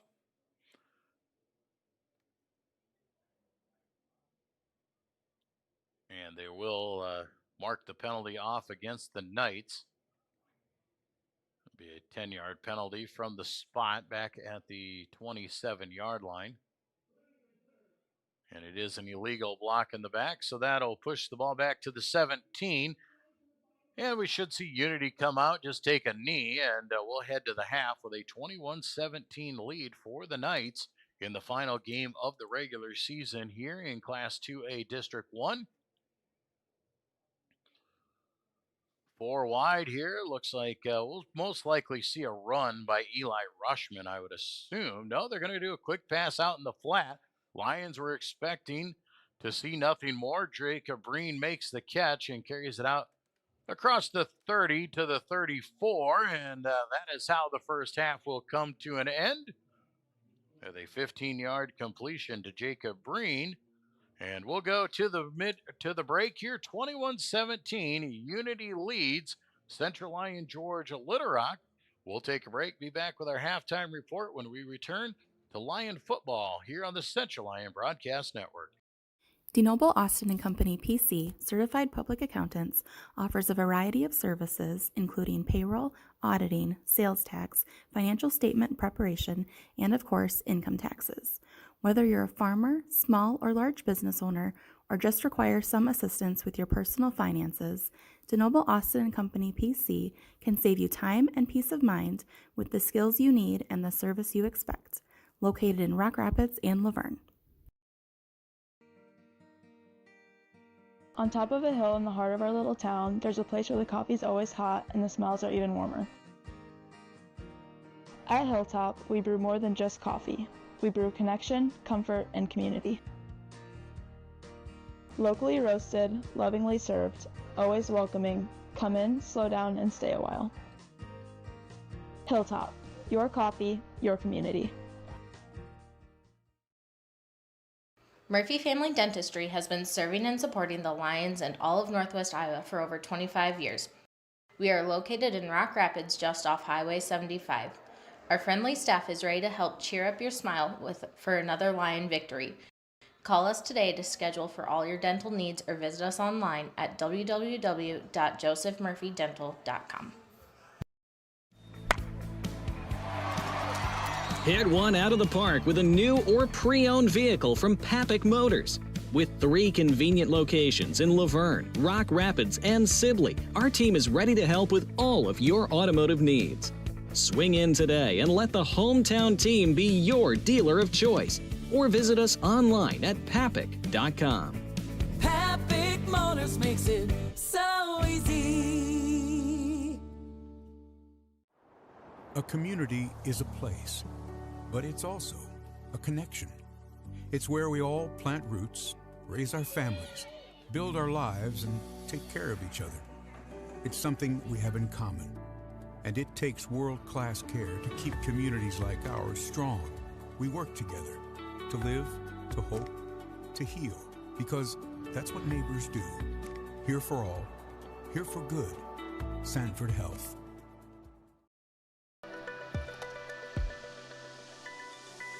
My name's Elin, and I like sports because I like watching them.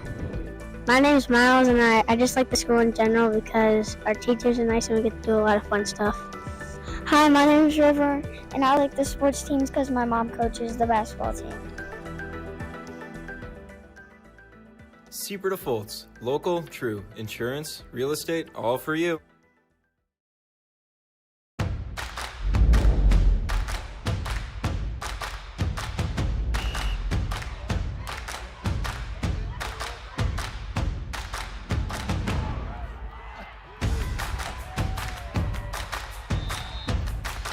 When you go home, you'll feel good about what you did, and you're doing it for the kids. If they don't have us, they don't have these games.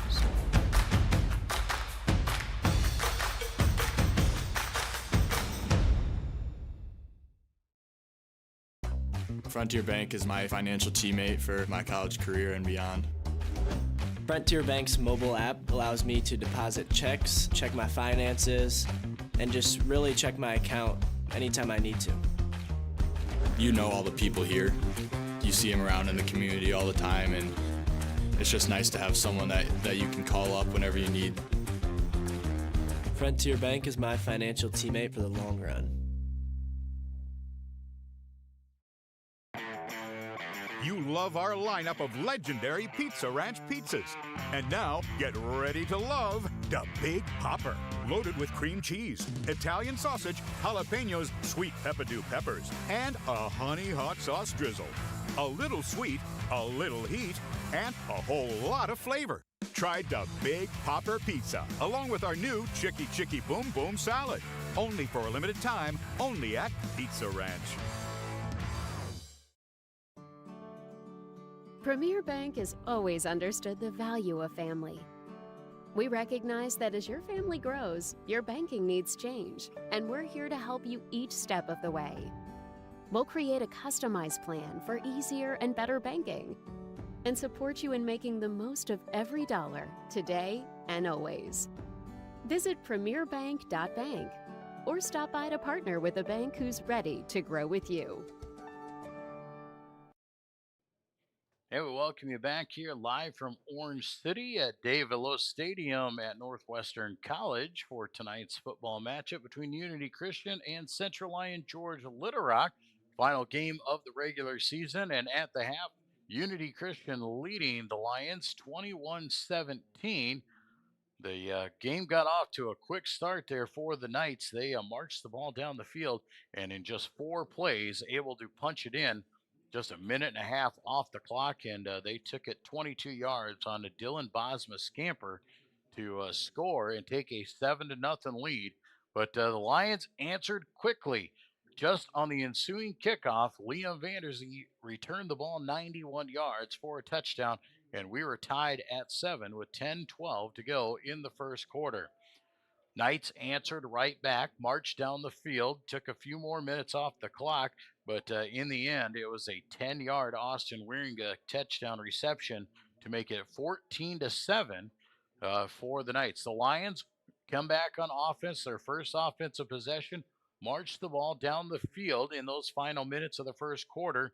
Could not get in as they let the quarter come to a close.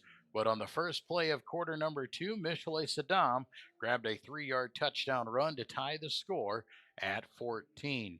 Couple defensive stops there by both teams, but finally the Knights get on the board with 4.5 to go in the half. Austin Wieringa grabbed his second touchdown of the night, a 33-yard touchdown reception that time, and made the score 21-14. Lions on their ensuing possession put together the offense, marched it down inside the 15 or to the 16-yard line of Unity Christian, but on 4th and 1 opted to go for a field goal, and Logan Koob put through the 33-yard field goal attempt to make it 21-17 with 13 seconds to go, and that is how the half basically came to a close. Lions choosing to go for the points there at the end of the half as opposed to going for it. If they had gone for it, say they got a yard and got the first down, they had 1st and 10 at the 15 with less than 20 seconds to go. It had to take a few shots at the end zone, possibly turn it over. Instead, they choose the points. The reasoning behind that, you cut the lead to 4. The Lions will also receive the ball to start the second half of play as they won the toss and deferred. Unity started the game with the ball, so Lions will start half number 2. So they will get the chance with the football and a chance to take the lead out of the half. And that would be a big feather in their cap and hopefully in the momentum as they keep marching forward. So far, both offenses have looked relatively good. Obviously, the Knights, we know they know how to score points. They know how to put up points. The Lions have moved the ball very effectively as well and able to match scores going back and forth and keep themselves within reach of this one. At the half, the Lions with 17 carries, 118 yards on the ground, led by Michelet Saddam, has 73 yards in the first half. Jaden Dale has tallied 45 yards on the ground as well. Dale has not had to throw the ball much because the running game has been very good. Just 2 of 2 passing for 12 yards through the air. Now for the Knights, they've had to go to the air more often because that's what they like to do, throwing the ball around. Dylan Bosma, 12 of 17 so far, 149 yards and those 2 touchdowns for him through the air. Running the ball, 9 carries for 51 yards. A lot of those carries came, or a lot of those yards came on that first possession. Dylan Bosma ran the option. I expect to see that a little bit more here in the second half. It was very effective, whether he ran it out of that or threw out of that option play. He was able to get 40 of the 51 yards on his first two runs on that first drive. After that, the Lions able to really shut down the run by Eli Rushman. The front four has played really well. Those guys between Thane Jansma, Cale Harmon, Keegan Kruger, and Zach Drent, the front four, have really been able to shut down the running game and even getting some good pressure in the backfield on the quarterback of Bosma. So they've been able to get after it a little bit as well. At the half, 21-17 is the final game of the regular season. The Lions at 1-6 will close out their season here tonight, not making the playoffs this season. So this is the final night for some of those seniors as they will say goodbye to their careers as a Lion of Central Lyon George Litterack. The final time they get to put on the purple and gold jersey here tonight. For Unity Christian, they are in the hunt for a district title. They sit at 3-1 in district play. A win here tonight will put them right in the mix. Could either force a tiebreaker or give them the district title outright. They could have a chance to win it outright. They could win it on a tiebreaker with a win here tonight, depending on how the other games around the area go. Cherokee tied up in that mix as well. They are at Sheldon here tonight. And Western Christian is at Boyden Hall Rock Valley. Well, it's in Hall, but technically Boyden Hall Rock Valley is the home team in that matchup in Class 2A District 1. We're going to take a break. When we come back, we'll break down that District 1. We'll talk a little about the playoffs and what we might see, who we think will go into what position, and where they will end up when they hit the playoff time. When we come back from this commercial break, we thank our sponsors so much for their dedication to us all season long. We hope you support them as well. And make sure you stop in there and tell our sponsors thank you for their continued support of Lion activities here on the Lions Broadcast Network. 21-17 at the half. We'll be back with more when we return to Dave Veloz Stadium in Orange City. You're watching Lion football here on the Central Lyon Broadcast Network. Here's to welcoming moments, big and small. At Avera, our nationally recognized health system will be right here with you, with care and coverage. Partner with Avera for more hellos, more hugs, more memories. We'll move you forward through sickness and health, and every milestone in between. Hello possibility, hello healthy, hello life. Avera, moving health forward. DeNoble Austin & Company PC, certified public accountants, offers a variety of services including payroll, auditing, sales tax, financial statement preparation, and of course, income taxes. Whether you're a farmer, small or large business owner, or just require some assistance with your personal finances, DeNoble Austin & Company PC can save you time and peace of mind with the skills you need and the service you expect. Located in Rock Rapids and Laverne. On top of a hill in the heart of our little town, there's a place where the coffee's always hot and the smells are even warmer. At Hilltop, we brew more than just coffee. We brew connection, comfort, and community. Locally roasted, lovingly served, always welcoming. Come in, slow down, and stay a while. Hilltop, your coffee, your community. Murphy Family Dentistry has been serving and supporting the Lions and all of Northwest Iowa for over 25 years. We are located in Rock Rapids just off Highway 75. Our friendly staff is ready to help cheer up your smile for another Lion victory. Call us today to schedule for all your dental needs or visit us online at www.josephmurphydental.com. Hit one out of the park with a new or pre-owned vehicle from Papik Motors. With 3 convenient locations in Laverne, Rock Rapids, and Sibley, our team is ready to help with all of your automotive needs. Swing in today and let the hometown team be your dealer of choice, or visit us online at papik.com.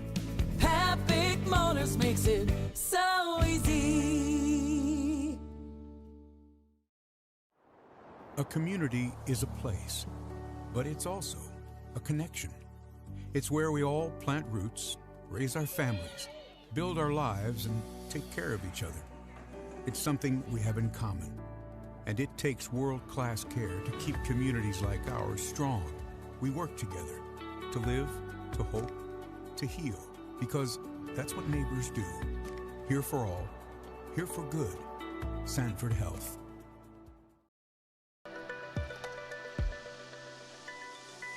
My name's Elin, and I like sports because I like watching them. My name's Miles, and I just like the school in general because our teachers are nice and we get to do a lot of fun stuff. Hi, my name's River, and I like the sports teams because my mom coaches the basketball team. Super Defaults, local, true, insurance, real estate, all for you. And we welcome you back here live from Orange City at the half. Unity Christian leading Central Lyon Georgia Little Rock 21-17 in Class 2A District 1 football. Taking a look at some of these district standings, some of these playoff picture here tonight. Could be a little confusing out there for some of you. Could not. Obviously, for the Lions, tough to talk about not being in the playoff picture. That is the heartbreaker for us here this season. Not being in it is just something we're not used to. We're not comfortable with, and we don't expect it to stay the norm. It will be righted here, and hopefully we will get things back on the right way here come next season. We look forward to that. But still a half a play here. But coming down the line here, Unity Christian 3-4 overall, but they are 3-1 in district play. Their lone loss came a 7-point loss to Western Christian out there. Western Christian at 5-2, 3-1 in district play are tied at the top. Western Christian's lone loss came to Cherokee. Cherokee also tied at the top at 5-2, 3-1. Cherokee's lone loss was a 30-6 loss in the opening week of district play to Unity Christian. So those three teams, should they all win, will stay in a three-way tie. And since they have a carousel of who beat who, it will go to a point differential. How does the point differential work? The most points that you can get credited for in a win is a 17-point margin, win or lose. You can either be plus 17 or minus 17. If you win by 35, you still get 17 points. That is how it works. They go to the differential out there. Whoever has the highest point differential will win the tiebreaker and then be your district champion out there. Right now, Unity Christian has a 7-point differential. Right now, they're only winning by 4 points. That would not give them the max amount, as the max is 17. Cherokee is playing Sheldon tonight. Obviously, we do believe Cherokee will win that game, and we have a feeling they are going to win big. They've been putting up major points all season long, and they put up some major points against Western Christian just last week. So that will be a game out there to watch. If Cherokee can put up a big spread over Sheldon, they could jump over top of Unity Christian in the points. Western Christian, they're down a little bit. Their wins have been by touchdowns or less, obviously, a 1-point win over Central Lyon Georgia Little Rock. So they are at the bottom of that mixture of that point differential. So if all three of those teams win, it would most likely be a battle between Unity and Cherokee on the point differential of who would be your district champion and who would be in that second place spot. And then Western Christian would fall into third. Now, if Western Christian loses to Boyden Hall Rock Valley here tonight, Unity Christian with a win would be your outright district champion because they own that tiebreaker, which would be a head-to-head matchup versus Cherokee. So if there's two teams, it goes to head to head. Who is the winner? If there's three teams, you work into the point differential out there. So a lot of things could change in there. A lot of things depending on winning and how many points you can score can determine who the district champion is going to be here in District 1. Boyden Hall Rock Valley, they have locked up that fourth spot and that final district playoff spot. Obviously, if the Lions would win tonight and Boyden Hall Rock Valley would lose, we would move into a tie for that final spot. but courtesy of the head-to-head tiebreaker, Boynton Hall Rock Valley would have that with their victory over the Lions, and that's what would put the Nighthawks into that final spot of there. Now, come playoff time, we think they're going to cross district. That seems to be the norm in the first round.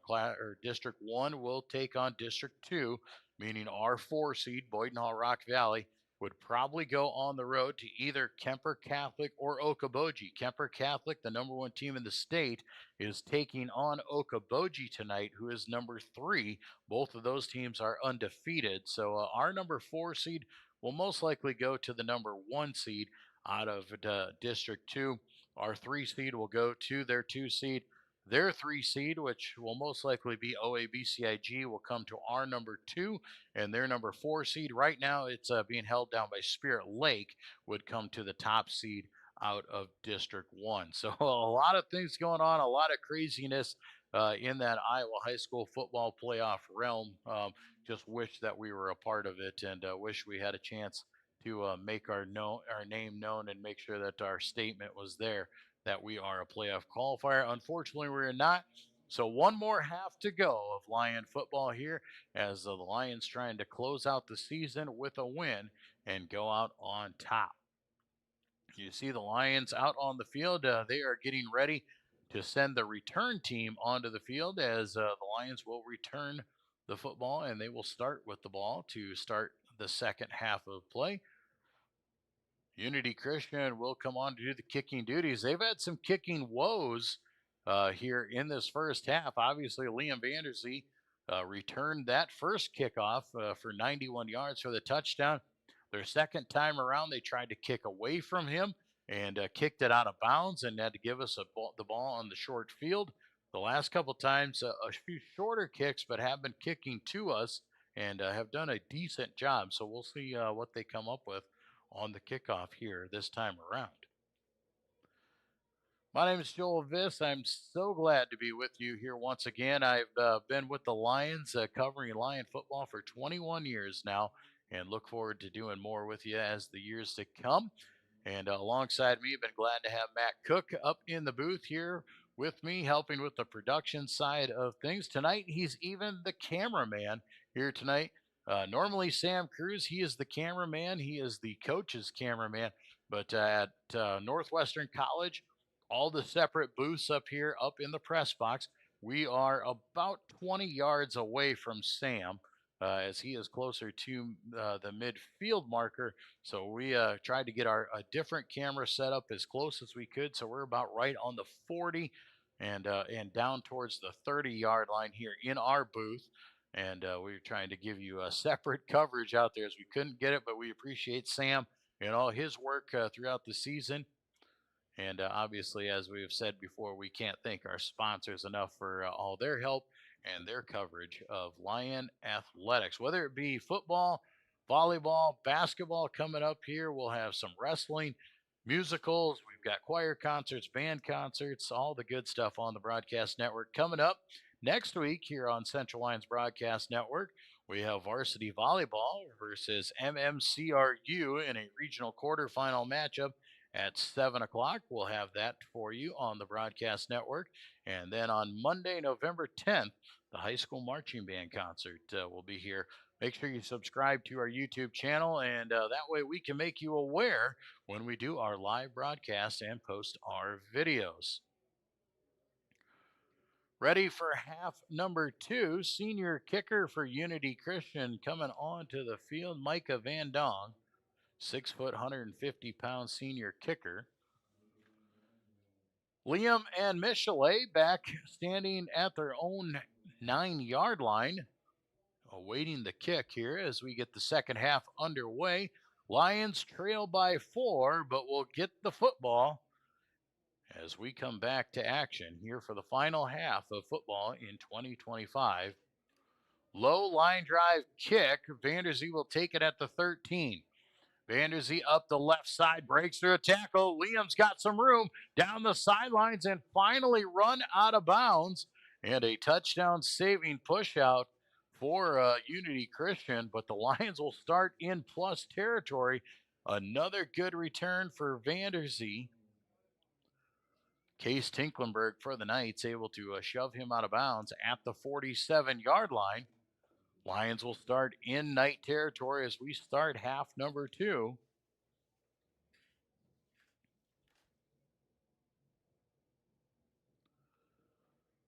Lions will come out here and they will set up.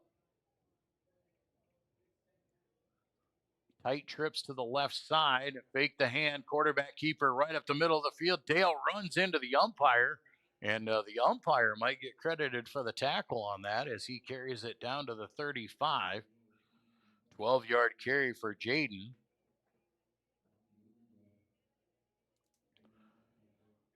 Unity Christian trying to bring the heat over the left side. They have adjusted to try and take that outside edge away from Michelet.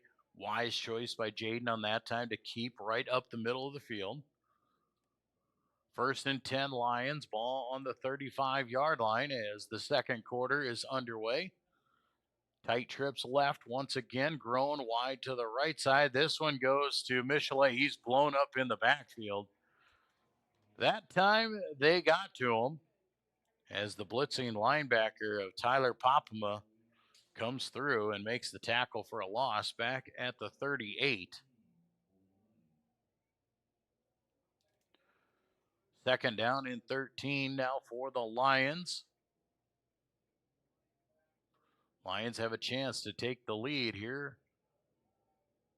Back to a more traditional set. Twins right, single man left. That's Maxwell up top.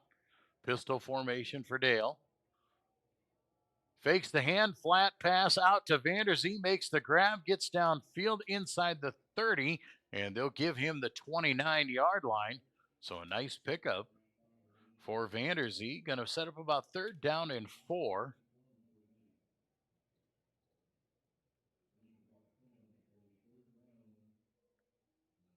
Nine-yard pickup on that one for Vanderzee. 3rd down and 4. Lions at the 29-yard line. Tight trips left. Single man is grown here on the right side. Handoff goes to Michelet. Nothing doing, and read well once again. The defense was there, and about 4 blue jerseys in the backfield to knock Michelet down for a loss. Push the ball back to the 30-yard line. It'll be 4th down and 5. The Lions will go for it here once again. Going to bring in an extra wide receiver this time. Gavin Bruns will come in from the sidelines as Peterson will check out. Lions will go. Twin receivers each way. So 4 wide on 4th down and 5. Vanderzee in motion, left to right. Low snap there, pass to the outside there. Tipped in the air. Maxwell, great read on it, makes the grab. Nice job by Rylan Maxwell to stay with the football and picks up the grab. Lions will get the 1st down and move the chains. Ball down to the 24-yard line here.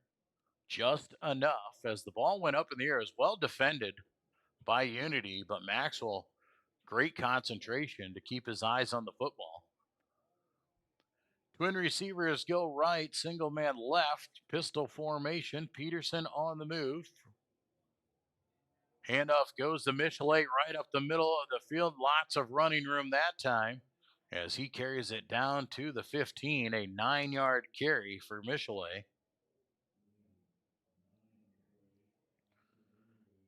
Lions spread it out there and force Unity to open up the middle of the field, allow Michelet some room to run. 2nd down and 1. Central Lyon George Little at the Unity 15-yard line.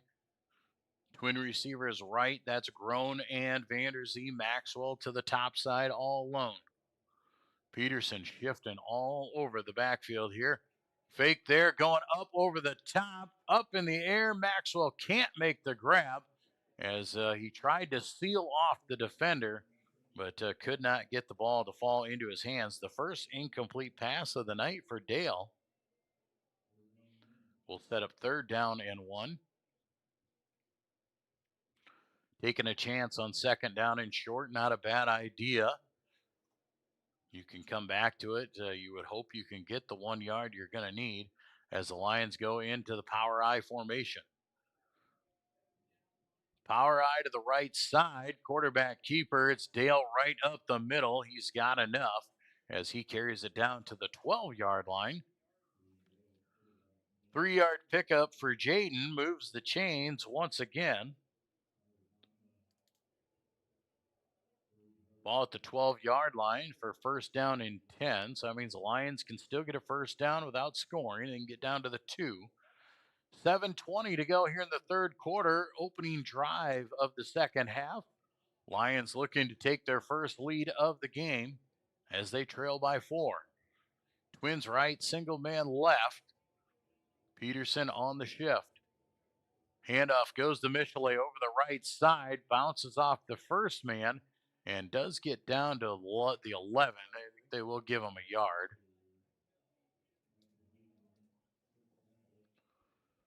So a 1-yard pickup will set up second down and 9 now for the Lions. Clock moving here.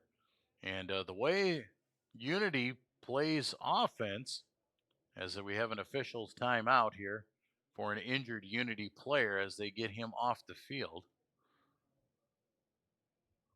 But the way Unity plays offense, the Lions having their offense on the field is the best defense that they can come up with. Second down and 9. Lions go tight trips left, single right. Shotgun formation. Dale stands there. He's got Michelet standing to his right. Holding on to it. Dale will keep it up the middle of the field. He'll get inside the 10 to the 9. Pickup of 2 will set up third down and long. Dale trying to read it there, holds on to it as long as he possibly can to try and draw the defense away.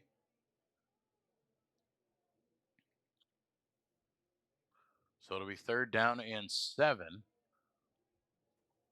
See if the Lions get to a fourth down if they choose to kick again or if they go for the score. Tight trips left, single right. Quarterback keep this time. No decision as Dale takes it inside the 5 but fumbles the ball, and Unity has it at the 2. Dale had the run. He took it inside the 5. He had the first down pretty much, but the ball popped loose and Unity takes over. So the turnover keeps the Lions off the board and puts the Knights on the field with 5:43 to go here in the third quarter.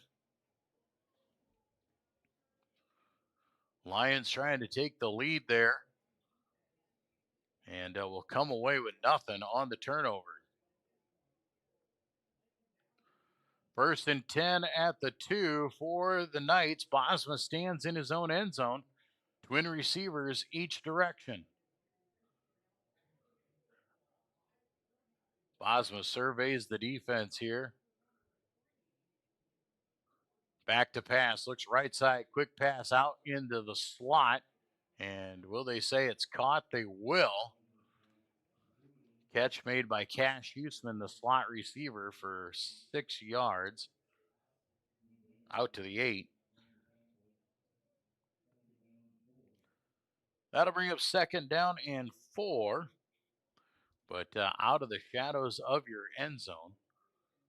That's a lot of confidence in your quarterback to be able to throw the ball out of the end zone when you're that close.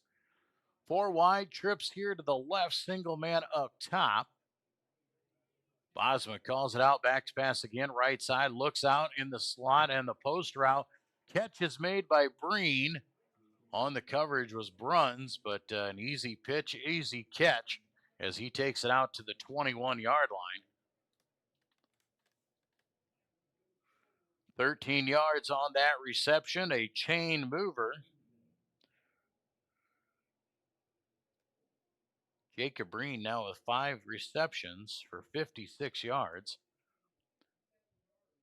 Now the tempo being played here by Unity as they hurry up on it.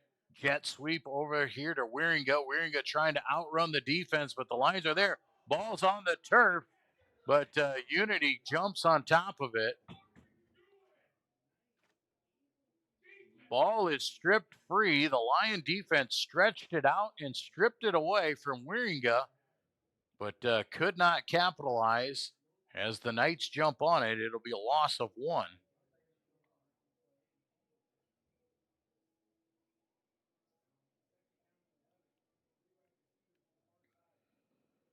So it'll be 2nd down and 11. Back into that pistol formation. Trips right. Clock on the move. Under 4 to go here in the third quarter. Back to pass. Bosma looks out and looks for his man. Had a wide receiver in Wieringa wide open, but throws it just out in front. A lucky break for the Lions, because if Wieringa catches that, he was gone. Clock will stop on that incompletion on 3rd down and 11. Ball on the backside of the 20. Need to get to the 31. So trips go to the top side here. Single man on the bottom. That's Wieringa once again. Bosma stands in that pistol formation. Back to pass. Looking left. Goes right after Wieringa. Wieringa makes the catch at the 30. He's got the first down as he carries it out to the 33-yard line. Needed 11. They got 13.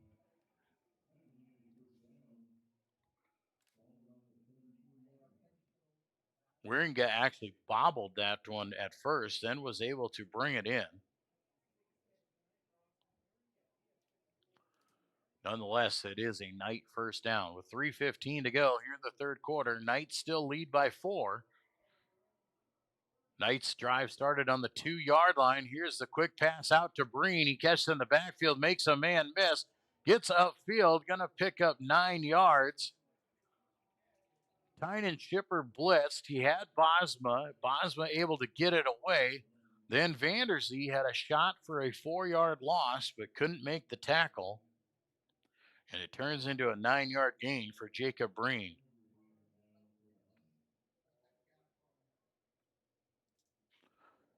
Second down and 1. Clock moving at 2:35 here in the third quarter. Unity just working the clock here with that 4-point lead. Little bubble screen read well by the Lions that time. Cash Sandbolt comes up and makes the hit and knocks him back to the 40-yard line for a loss of 2. James Foreman with the grab that time. Foreman had the first catch of the game here, now the latest. So 3rd down and short, 3rd and 3 to be exact. Ball at the 40-yard line. Lions trying to get a 3rd down stop. That has been haunting them all season long.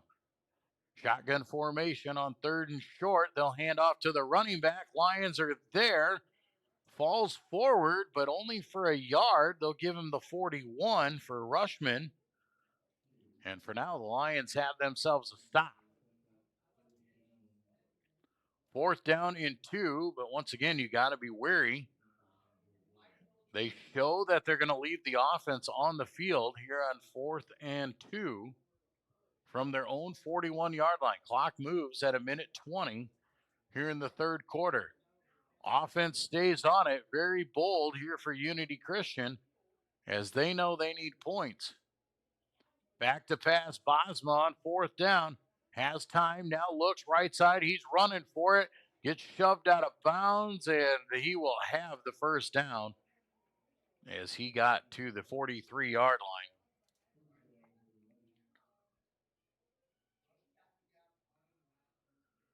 Fourth down and 2. Bosma picks up 3, and he'll move the chains. Very brave on 4th down on your own territory to go for it, but Unity confident and know they need to score. 1:02 here in the third quarter. 1st and 10. Knights at the 43-yard line. Back to pass. Pump going deep. He's got a man Wieringa over the top. He burned Poletsky and takes it to the house. 57 yards over the top. The double move. They pump faked. Poletsky bit on it, and Wieringa flew by. Austin Wieringa, his third touchdown reception of the night. Puts him over 100 yards receiving as well. Bosma with over 200 with passing yards now. But we've got a penalty on the field, and they're going to walk this one back. The Lions are going to catch a break. A late flag came in. Unity Christian is hot. Their coaches are hot, and they are letting the officials have it here. And they are going to call a holding penalty back behind the line of scrimmage. And they're going to mark this one all the way back to the 29-yard line. So a big pass play, a big touchdown goes for naught. Unity and Coach Josh Van Kempen is still letting this official have it. So the Lions catch a break with 52 seconds to go here in the third quarter. Now Unity Christian looks like they're going to call timeout. And they are still upset about this call, but we'll take a timeout with them. And we'll be back here with more Lion football on the Central Lyon Broadcast Network when we return.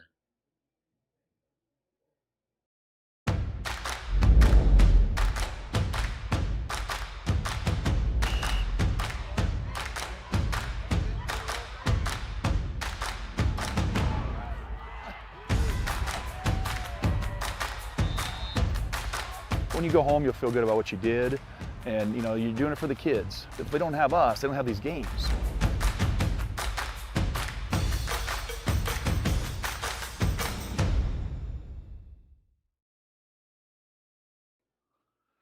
Back in Orange City, Joel Viss with you here. 52 seconds to go in the third quarter. Unity still leads 21-17. The Knights started this drive on their own 2-yard line after picking up a Jaden Dale fumble. Had marched it out to the 43, burned the Lions deep for a touchdown over the top, but a holding penalty has brought the ball back to the 29-yard line. And it'll be 1st and 10 for the Knights now. They'll go twin receivers each direction. Empty backfield for Bosma. Man in motion is Wieringa. They'll fake the hand. Bosma's going to keep it up the middle. Nothing much for him as he just dives forward to the 32 and a pickup of 3. 2nd down and forever now for the Knights. It'll officially be 2nd and 22.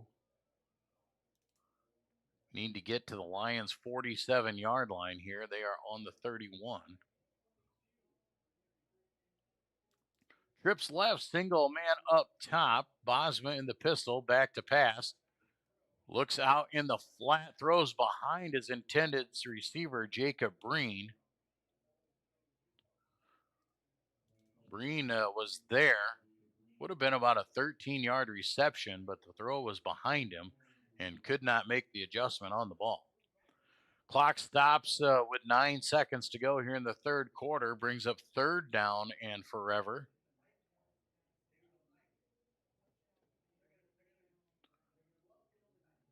Knights are going to have to go for a big one here if they want to keep this drive alive. Could be the final play of the third quarter. We'll see with 9 seconds to go. Back to pass is Bosma. Looking right side, rolls out, coming back left. Now he's going to tuck. Looks like runs into his offensive lineman. Still scrambling, still running, and finally throws the ball away. And it'll be an incomplete pass. As we come to the end of the third quarter, we'll have 4th down and a punting situation. But do we have a penalty on the field? And no penalty on the field. The officials will call for it. End of the third quarter. That will send us to quarter number 4 and getting ready to go for the final stanza of 2025. We'll be back with more from Orange City and Lion football on the Central Lyon Broadcast Network. Frontier Bank is my financial teammate for my college career and beyond. Frontier Bank's mobile app allows me to deposit checks, check my finances, and just really check my account anytime I need to. You know all the people here. You see them around in the community all the time, and it's just nice to have someone that you can call up whenever you need. Frontier Bank is my financial teammate for the long run. You love our lineup of legendary Pizza Ranch pizzas. And now, get ready to love the Big Popper. Loaded with cream cheese, Italian sausage, jalapenos, sweet peppadew peppers, and a honey hot sauce drizzle. A little sweet, a little heat, and a whole lot of flavor. Try the Big Popper Pizza, along with our new Chicky Chicky Boom Boom Salad. Only for a limited time, only at Pizza Ranch.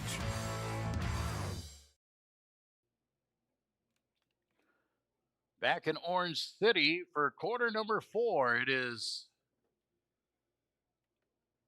4th down and 24, roughly. 20-something. It's long. So Dylan Bosma will come on to do the punting duties here to start the 4th quarter. Liam Vanderzee standing back at his own 32-yard line. A high snap is corralled. Bosma does get it away. Liam catches it at the 35, makes the adjustment, and just pushes ahead, and does carry it to about the 40. So a 5-yard return will set the Lions up with some decent starting field position. So the Lions turned it over on a fumble their last time ago on the 2-yard line. Were able to get the stop with some penalty yardage helping them out. But nonetheless, a punting situation. The Lions have the ball back at the 40-yard line. And here in the 4th quarter, they've got a chance to march down the field and take the lead. First and 10 for the Lions. They'll go tight trips here on the left side. Leo Groen wide to the right, up top of your screen. Fake the the handoff, stepping up. Dale looks down the seam. He's got Maxwell for the catch and then dropped. Maxwell had it, took a hit, and dropped it as he came down. So it'll go incomplete pass as he could not complete it all the way through. He had it there for a 20 to 30-yard reception, but just could not keep it in his hands. Second down will be coming here for the Lions. Ball back at the 40-yard line.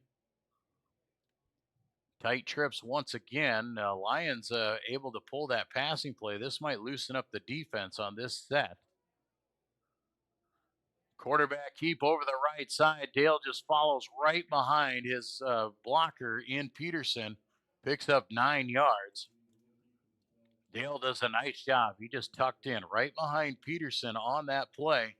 Put his hand on his back and just pushed him out in front and just followed him through. Third down and 1 for the Lions, just shy of midfield. Lions will set up power I. Knights will come in. They'll bring everybody into the box here as the Lions will set up. We'll see what they choose to go to. Handoff goes to Michelet over the left side. He's got the first down. Cross the 50 to the 48. Near side official has the 47. We'll see what they do give him. They will give him the 47. So it'll be a 4-yard pickup for Michelet. And it'll be first and 10 for the Lions in night territory. Clock moves at 10:35 to go in the ballgame.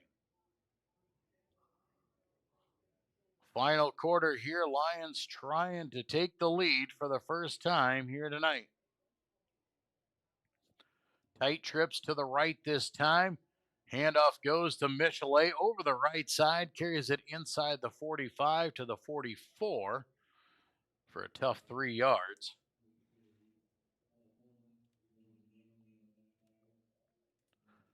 Second down and 7 will be coming for the Lions here as they continue to march. Got incredibly close on their last drive. Marched it down inside the 5 until Dale fumbled it. Second down and 7. Tight trips right, single left. Lions call it out. Quarterback keeper right up the middle of the field. Dale pushes his man out of the way, breaks to the corner, down inside the 35 and pushed out of bounds at the 33. But a flag back in the area of a hold against the Lions.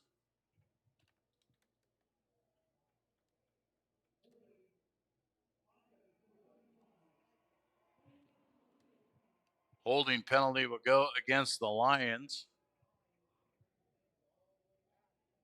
And the first down run will now come back from the line of scrimmage. It'll set up a second down in about 16 now, 17.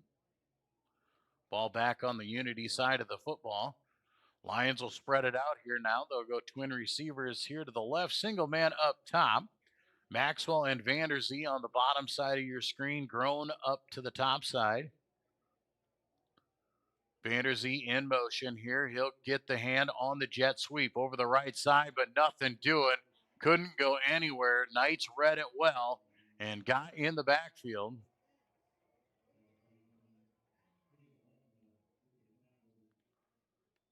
Vanderzee dropped back at the 43-yard line for a loss of 4. Now third down and forever for the Lions. The Lions returning the favor.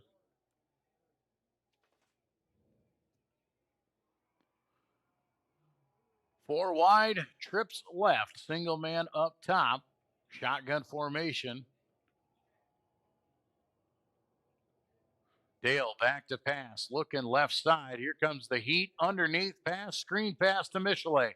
Michelet runs it up the field. It just puts the head down, crosses the 50 to the 49, but it'll be fourth and long.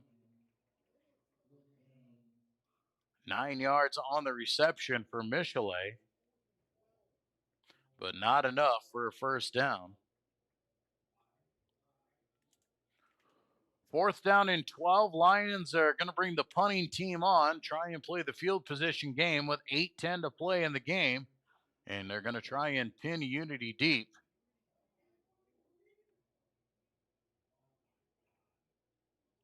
Poletsky coming on late here for the punt.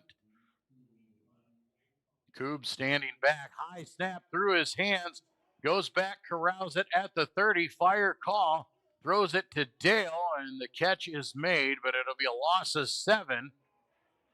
And a bad snap turns to worse, and Unity takes over. Instead of flipping the field, Unity has it in plus territory with 7:45 to play.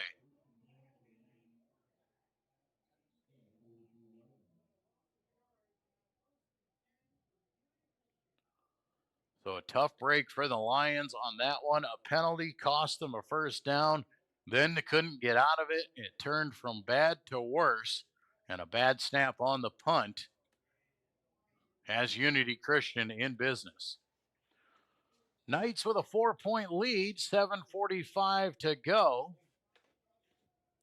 Twins right, single man left for the pistol formation for Unity. Bosma taking his time here, will hand off right up the middle of the field. Lions read it. Drenth gets a hold of him and throws him to the ground. Cale Schipper comes in, helps finish him off for a 2-yard gain.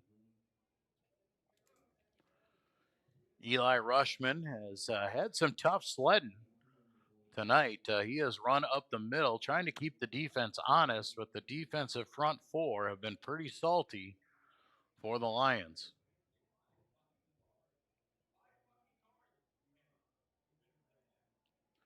Second down and 8 now for Unity. Twins right, single left. Back to pass. Bosma pump fakes. He's going deep down the sidelines looking for it. And the ball is overthrown. Gavin Bruns on Wieringa. Ball floated a little bit of a wobbler. And Bruns doing a good job of just cutting off the route, not allowing Wieringa to get downfield. Third down and 8 for the Knights. Lions that all elusive third down. Can they get the stop they need and try and force and get the ball back? Twins right, single man to the top side. Bosma in the pistol formation, back to pass, looking right side. Here comes the pressure. Here is a ton of Lions after him. He just wings it to the sidelines, and it goes out of bounds. Incomplete pass will bring up fourth down, and decision time for Unity. You lead by 4. Do you bring on the punt team and pin the Lions deep, or do you go for it in plus territory? Right now, it looks like the punting team is on. Bosma, the quarterback, and the punter, so they can switch it up pretty easily here. Now it looks like they're going to switch and go into offense. They will go offense on 4th and 8. Trips right, single left, pistol formation. Bosma back to pass on 4th down, steps into it. Here comes the heat, gets away, wings it over the top. It's picked off by the Lions back at the 12-yard line. Caleb Quaker makes the snag. So an interception for the Lions, give them the ball, but it goes like a punt as they threw it deep. Lions probably should have knocked that one down to the turf, but the way that's gone this year, you take the interception when you can get it. So the pick for Quaker gives the ball back to the Lions with 6:40 to go in the ball game. Lions trail by 4, and here's your opportunity. One drive here in the end of the game at the end of your season to put together a win. On 1st down, straight ahead, quarterback, nothing doing, man. The Lions just got blown up on the line of scrimmage. Dale was going straight quarterback run and never had a chance.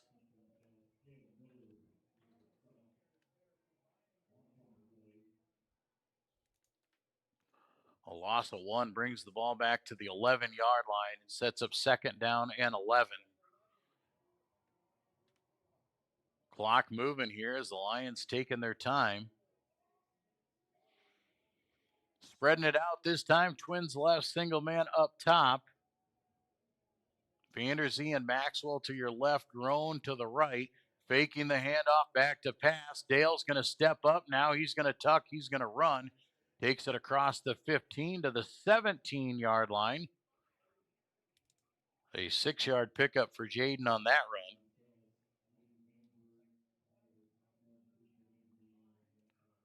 Third down and about 6 should be the call here for the Lions. Ball needs to get to the 23-yard line basically for the 1st down. Lions will come out in their formation. They're going to go tight all the way across the board. Tight trips to the right, single man tight to the left.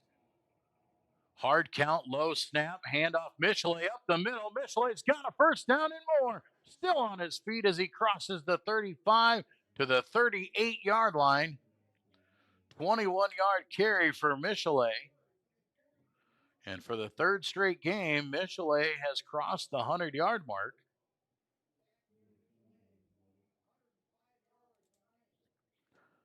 First and 10, ball at the 38-yard line, clock at 4:50 in the game. Twin receivers right, single man tight here to the left is Maxwell. Handoff, Michelet over the right side, cuts it back across the grain, is brought down as he leans across the 40 to the 41, and a tough 3 yards.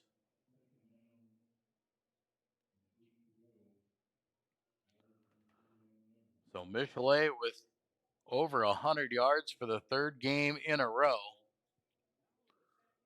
Lions have it 2nd down and about 7. Ball just shy of the 41-yard line. Tight trips left, single man to the right. Shotgun formation. 4 minutes to go here in the ballgame. Handoff goes. Michelet left side. Nothing there as he runs into a wall of blue jerseys. No gain on the play. Will be 3rd down and long. Clock moving at 3:45. The Lions trying to score and take the lead. Nobody has scored in the second half. It's been 21-17 the whole way through. There was a lot of offense in the first half. It's been a lot of defense here in the second half. Lions will go twins to the right side, single man up top, spreading it out a little bit. Tynan Shipper in at the tailback position. Dale back to pass, looking right side. He steps up, he'll throw to Shipper underneath. Shipper bobbles it and can't bring it in. And the incomplete pass will bring up fourth down.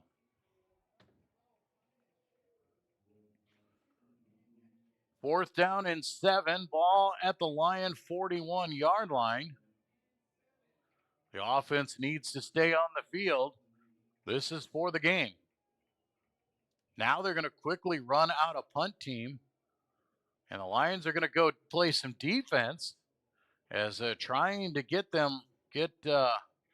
Unity off guard. They run the punt team on. Coob's going to kick this one away. Good snap to him there. Coob punts it. High spiraling kick is called for. Muffed the punt, and Peterson's on it. Wieringa called for the fair catch, but muffed it. Peterson jumps on it at the 20, and the Lions have life. The Lions playing some trickeration. They run the punt team on late. Unity cannot get set up in a punt formation, but you still have one of your best players back there.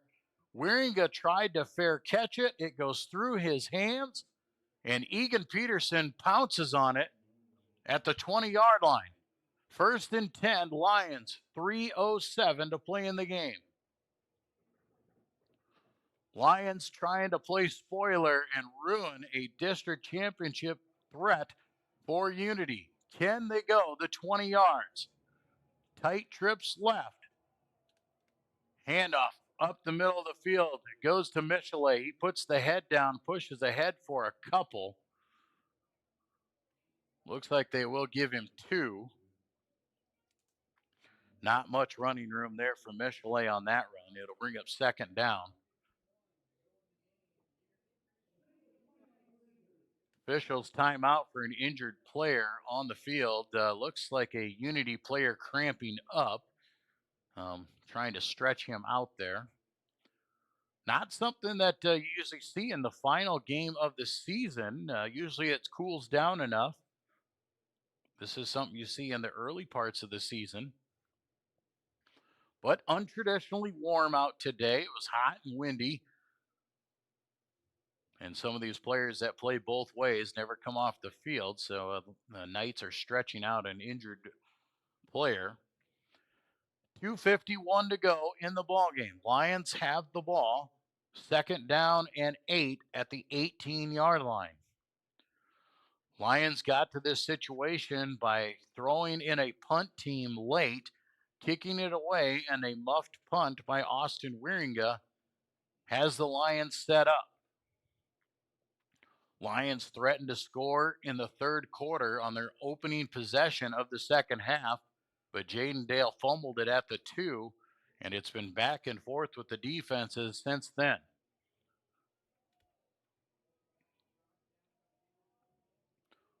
Four wide for the Lions on second down. Twin receivers each way.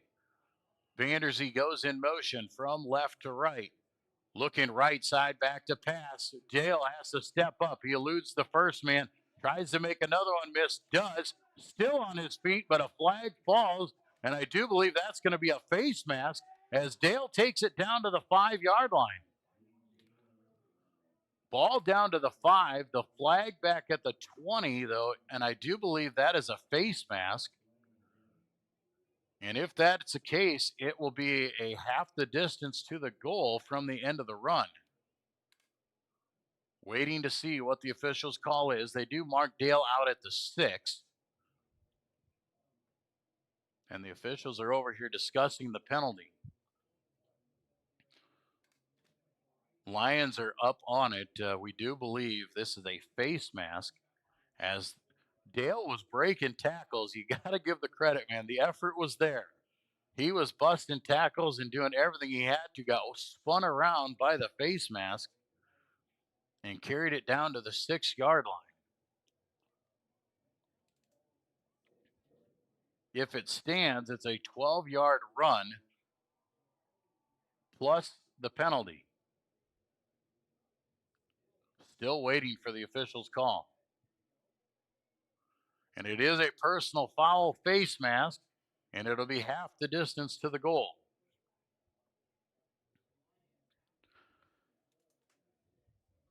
Ball will now be moved down to the 3-yard line with 2:34 to go. Lions will have it, first and goal. For the Lions, you need to score. Don't worry about taking time off the clock. I know you want to think about that, not giving Unity a chance. But if you're Unity, do you allow the Lions to score to give yourself plenty of time? Clock moving here. Power I formation. Lions up under center. Dale hands off, counter, left side. Michelet puts the head down. He is shy of the goal line at the 1. 2-yard carry for Michelet. That might be a blessing for the Lions. Unity choosing to hold on to their timeouts as the clock continues to roll. Under 2 minutes to play. It is second down and goal from the 1. Lions looking to take their first lead of the game as Dale comes under center. Power I to the left side. Dale working the clock, and Curtis Eben will come over and call timeout as the Lions work it all the way down. Timeout for the Lions here with 1:28 to go. They've got it second and goal from the 1-yard line. We'll take a quick timeout as well. We'll be back with more Lion football here on the Central Lyon Broadcast Network. Premier Bank has always understood the value of family. We recognize that as your family grows, your banking needs change, and we're here to help you each step of the way. We'll create a customized plan for easier and better banking and support you in making the most of every dollar today and always. Visit premierbank.bank or stop by to partner with a bank who's ready to grow with you. You love our lineup of legendary Pizza Ranch pizzas. And now, get ready to love the Big Popper. Loaded with cream cheese, Italian sausage, jalapenos, sweet peppadew peppers, and a honey hot sauce drizzle.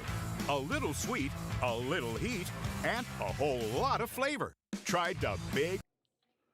And we're back here in Orange City. We're setting up second down and goal from the 1-yard line. 1:28. Lions in the power I formation. Unity, 11 guys in the box. Peterson shifts. Quarterback keeper left side. Dale lunges for the end zone. He's got it. Touchdown, Lions. And they take the lead with 1:24. A 1-yard touchdown plunge by Jaden Dale has the Lions on top with the extra point to come.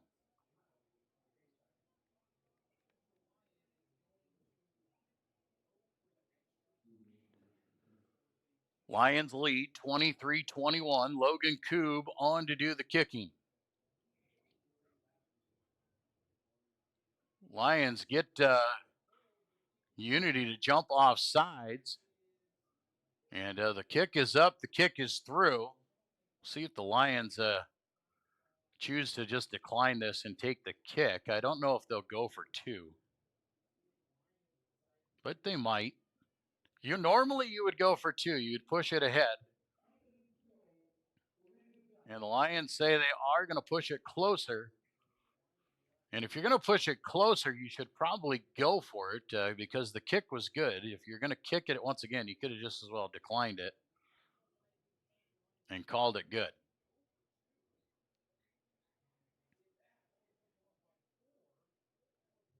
But the Lions look right now, they look like they're going to line up to kick here once again.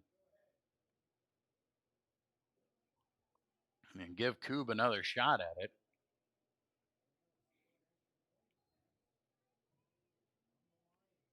Unity going to bring all the heat that they can on this one. Snap is down, kick is up, and the kick is through. So the extra point is good. The Lions extend their lead to 24-21 with a minute 24 to go. Lions on top, as we'll be back with the close of tonight's Class 2A District 1 football on the Lions Broadcast Network. Here's to welcoming moments, big and small. At Avera, our nationally recognized health system will be right here with you, with care and coverage. Partner with Avera for more hellos, more hugs, more memories. We'll move you forward through sickness and health, and every milestone in between.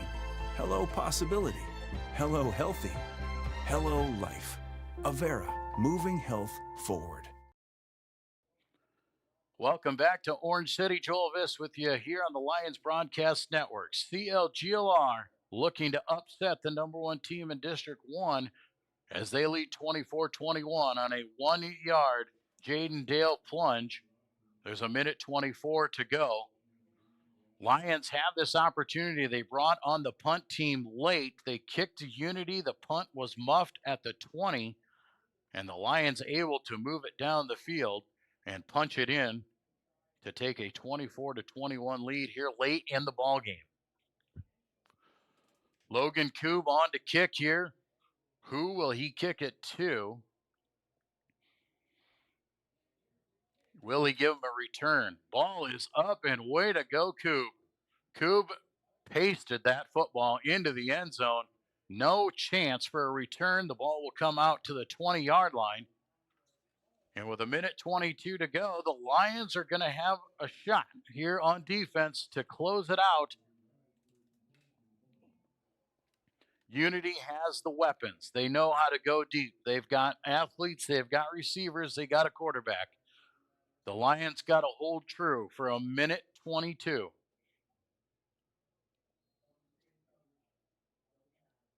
Unity does have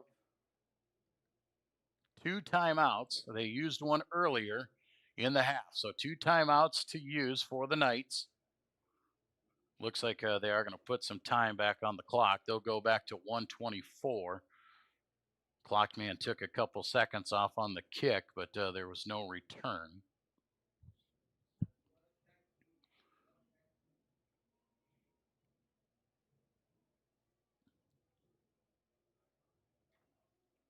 (24-21). Lions lead by 3. We have seen the kicking woes for Unity. They have not kicked the ball well. So you got to assume a field goal is not in play. Unity is going to go for the touchdown unless it's a chip shot. 4 wide here, 3 wide to the bottom side. Wieringa, the main target for him up top.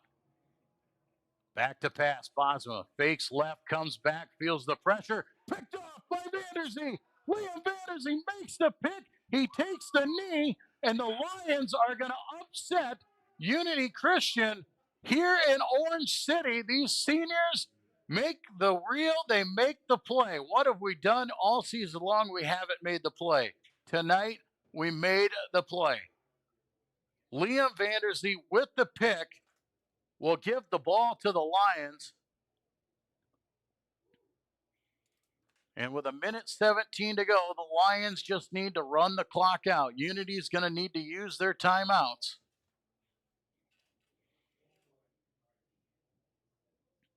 Lions will have to run a little bit here on this one. You can't just take a knee because you need to be able to get under the 40-second mark. Lions will hand off left side. Michelet carries it down inside the 20-yard line down to the 16. A 7-yard run for Michelet. And Unity will call their timeout, their second timeout. They'll stop the clock with a minute 12. Second down and 3. It was all offense in the first half. Unity looked unstoppable. Their first drive took 4 plays. They marched it down the field. They scored. The Lions, Liam Vandersee, a 90-plus yard touchdown return, ties it. Bosma comes back out, leads Unity, marches them right down the field again. They lead 14-7 at the end of the first quarter. Lions score on the initial play of the second quarter and then kick a field goal late in the half to trail 21-17 at the half. It's been defense here in the second half. Both defenses have forced turnovers.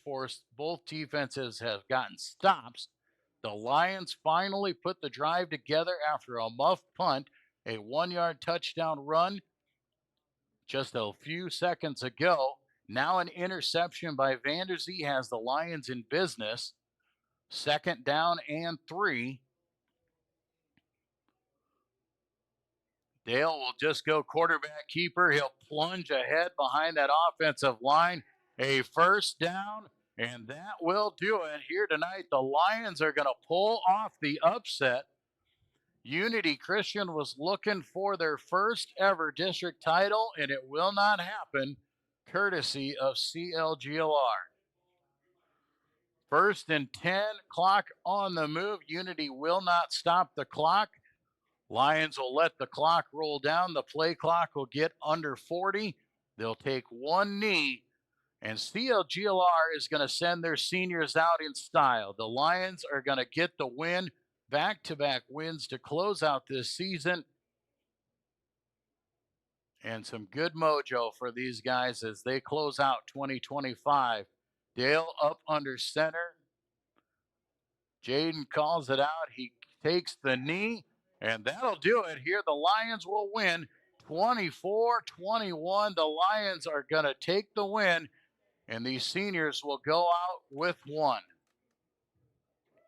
As bad as this year has been, as many things that have gone wrong throughout this season, the ball hasn't bounced their way. The ball has gone different directions. The losses mounted up. But here in the end, the Lions get the plays they need. They make the plays they have to. And the Lions win here tonight against Unity and close out 2025. 24-21. We'll take a break. When we come back, we will send it off, and we'll send it off in style. We'll give a salute to our seniors when we return to Lion football here in the Central Lyon Broadcast Network. DeNoble Austin & Company PC, certified public accountants, offers a variety of services including payroll, auditing, sales tax, financial statement preparation, and of course, income taxes. Whether you're a farmer, small or large business owner, or just require some assistance with your personal finances, DeNoble Austin & Company PC can save you time and peace of mind with the skills you need and the service you expect. Located in Rock Rapids and Laverne. On top of a hill in the heart of our little town, there's a place where the coffee's always hot and the smells are even warmer. At Hilltop, we brew more than just coffee. We brew connection, comfort, and community. Locally roasted, lovingly served, always welcoming. Come in, slow down, and stay a while. Hilltop, your coffee, your community.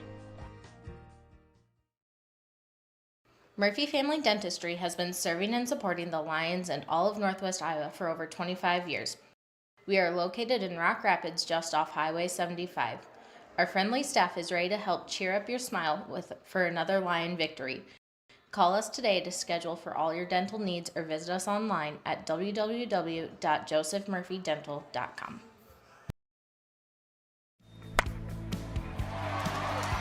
Hit one out of the park with a new or pre-owned vehicle from Papik Motors. With 3 convenient locations in Laverne, Rock Rapids, and Sibley, our team is ready to help with all of your automotive needs. Swing in today and let the hometown team be your dealer of choice. Or visit us online at papik.com. Papik Motors makes it so easy.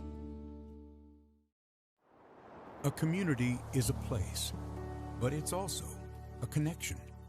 It's where we all plant roots, raise our families, build our lives, and take care of each other.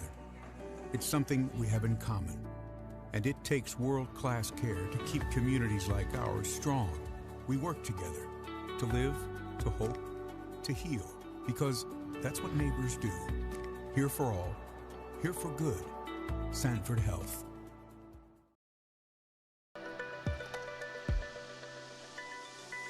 My name's Elin, and I like sports because I like watching them.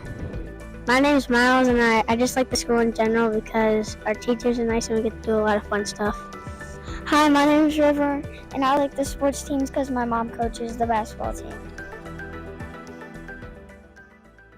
Super defaults, local, true, insurance, real estate, all for you. And we welcome you back here live on the Lions Broadcast Network. You see the team huddle.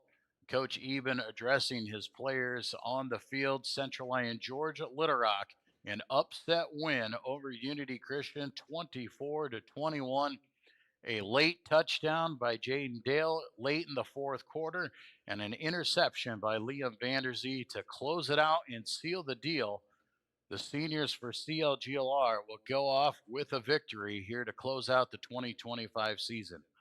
Not going to make the playoffs this season. A tough season for sure. Lots of injuries, lots of bad mojo. But here in the end, they'll get back-to-back wins. They will get back-to-back wins and a win over the top-ranked team in the district and show that they have some merit out there. And right now being addressed by Coach Eben on the field, and is saying his final goodbyes to a team out there that has battled a lot of hardship. We talk about the injuries. We talk about everything that could have gone wrong. And what a way to go out, though, for these guys to get this win here tonight on opposing fields and to come away with a victory. That shows a lot of heart for these kids. And one thing that they will remember of this football season, they will remember this win here tonight. Well, at the end of every season, we give a salute to our seniors as we say goodbye to these players who gave it their all here for the last 4 years. They've been a part of Lyon football and on the high school side of things. As you see them close it out here in their final huddle, we say goodbye to Liam Vanderzee, a senior defensive back. He played quarterback, he played wide receiver, wherever we needed Liam.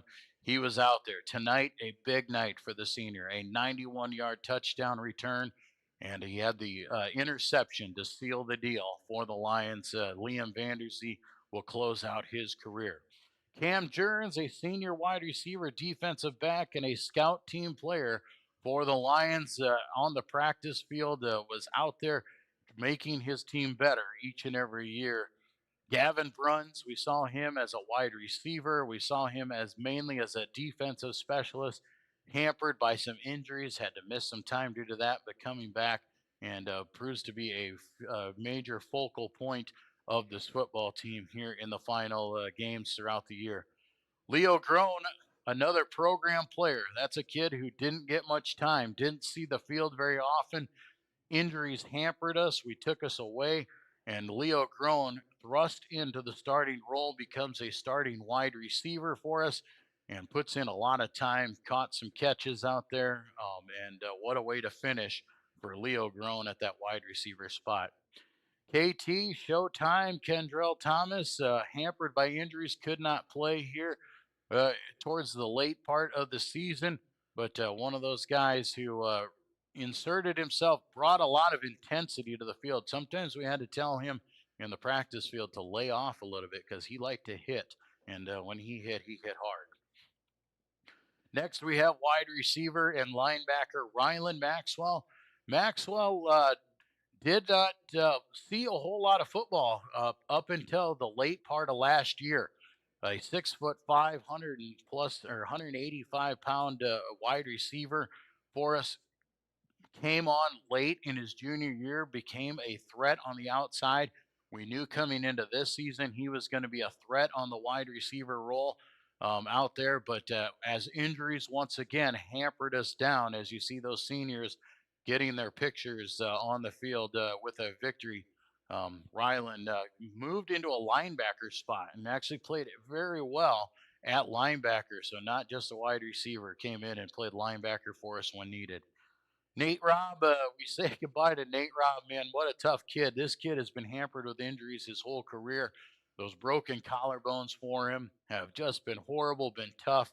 And the effort and the speed of Nate Robb, really wish we could have seen that potential for Nate Robb if we could have got him going a little bit more. But those injuries for Nate Robb just kind of cost him. Adrian Bunchy, another one of those seniors that we saw on the practice field. You guys don't necessarily get to see these guys. We do, the coaches do. These guys put out the effort. They come to practice each and every day.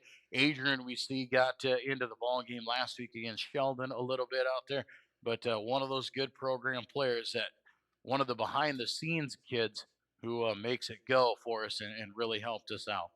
Ethan Knobloch up front on the offensive line for us. Ethan became a solid starter on the offensive line. Just a big, tough kid. And we're definitely going to miss Ethan Knobloch up front.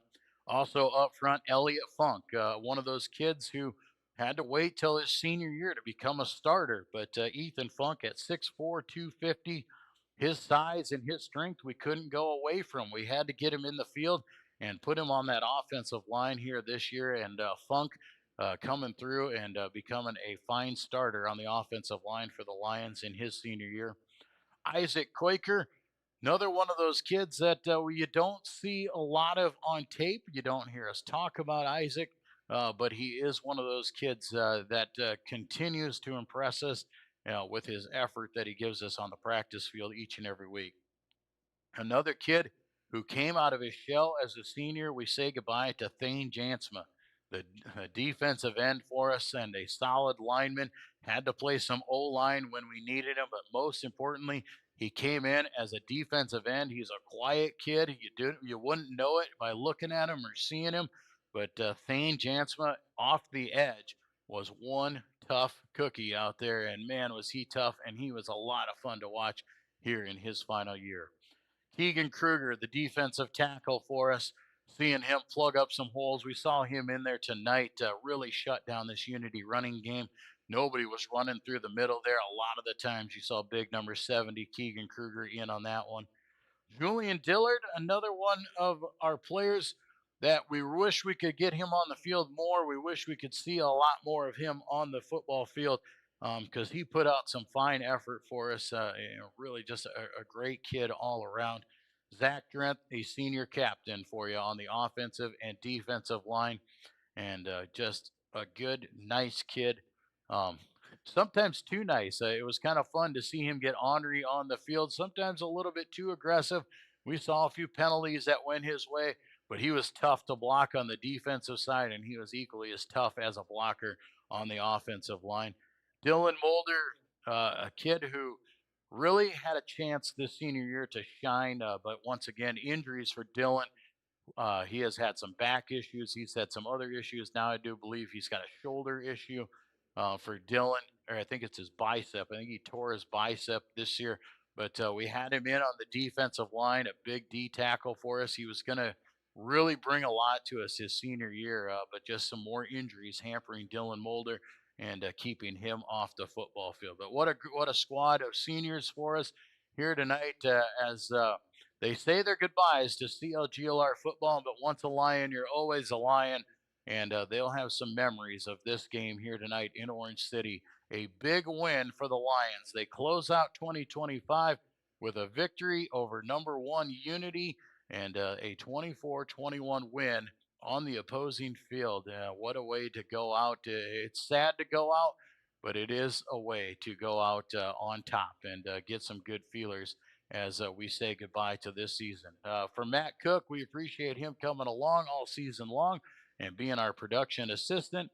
I have enjoyed every part of it, and I continue to enjoy it. I can't wait to see you again next fall. I can't wait to have each and every one of you back here to enjoy another season of Lion football still to come. 2025 closes out on a win, 24-21 here in Orange City. Have a great night, everybody.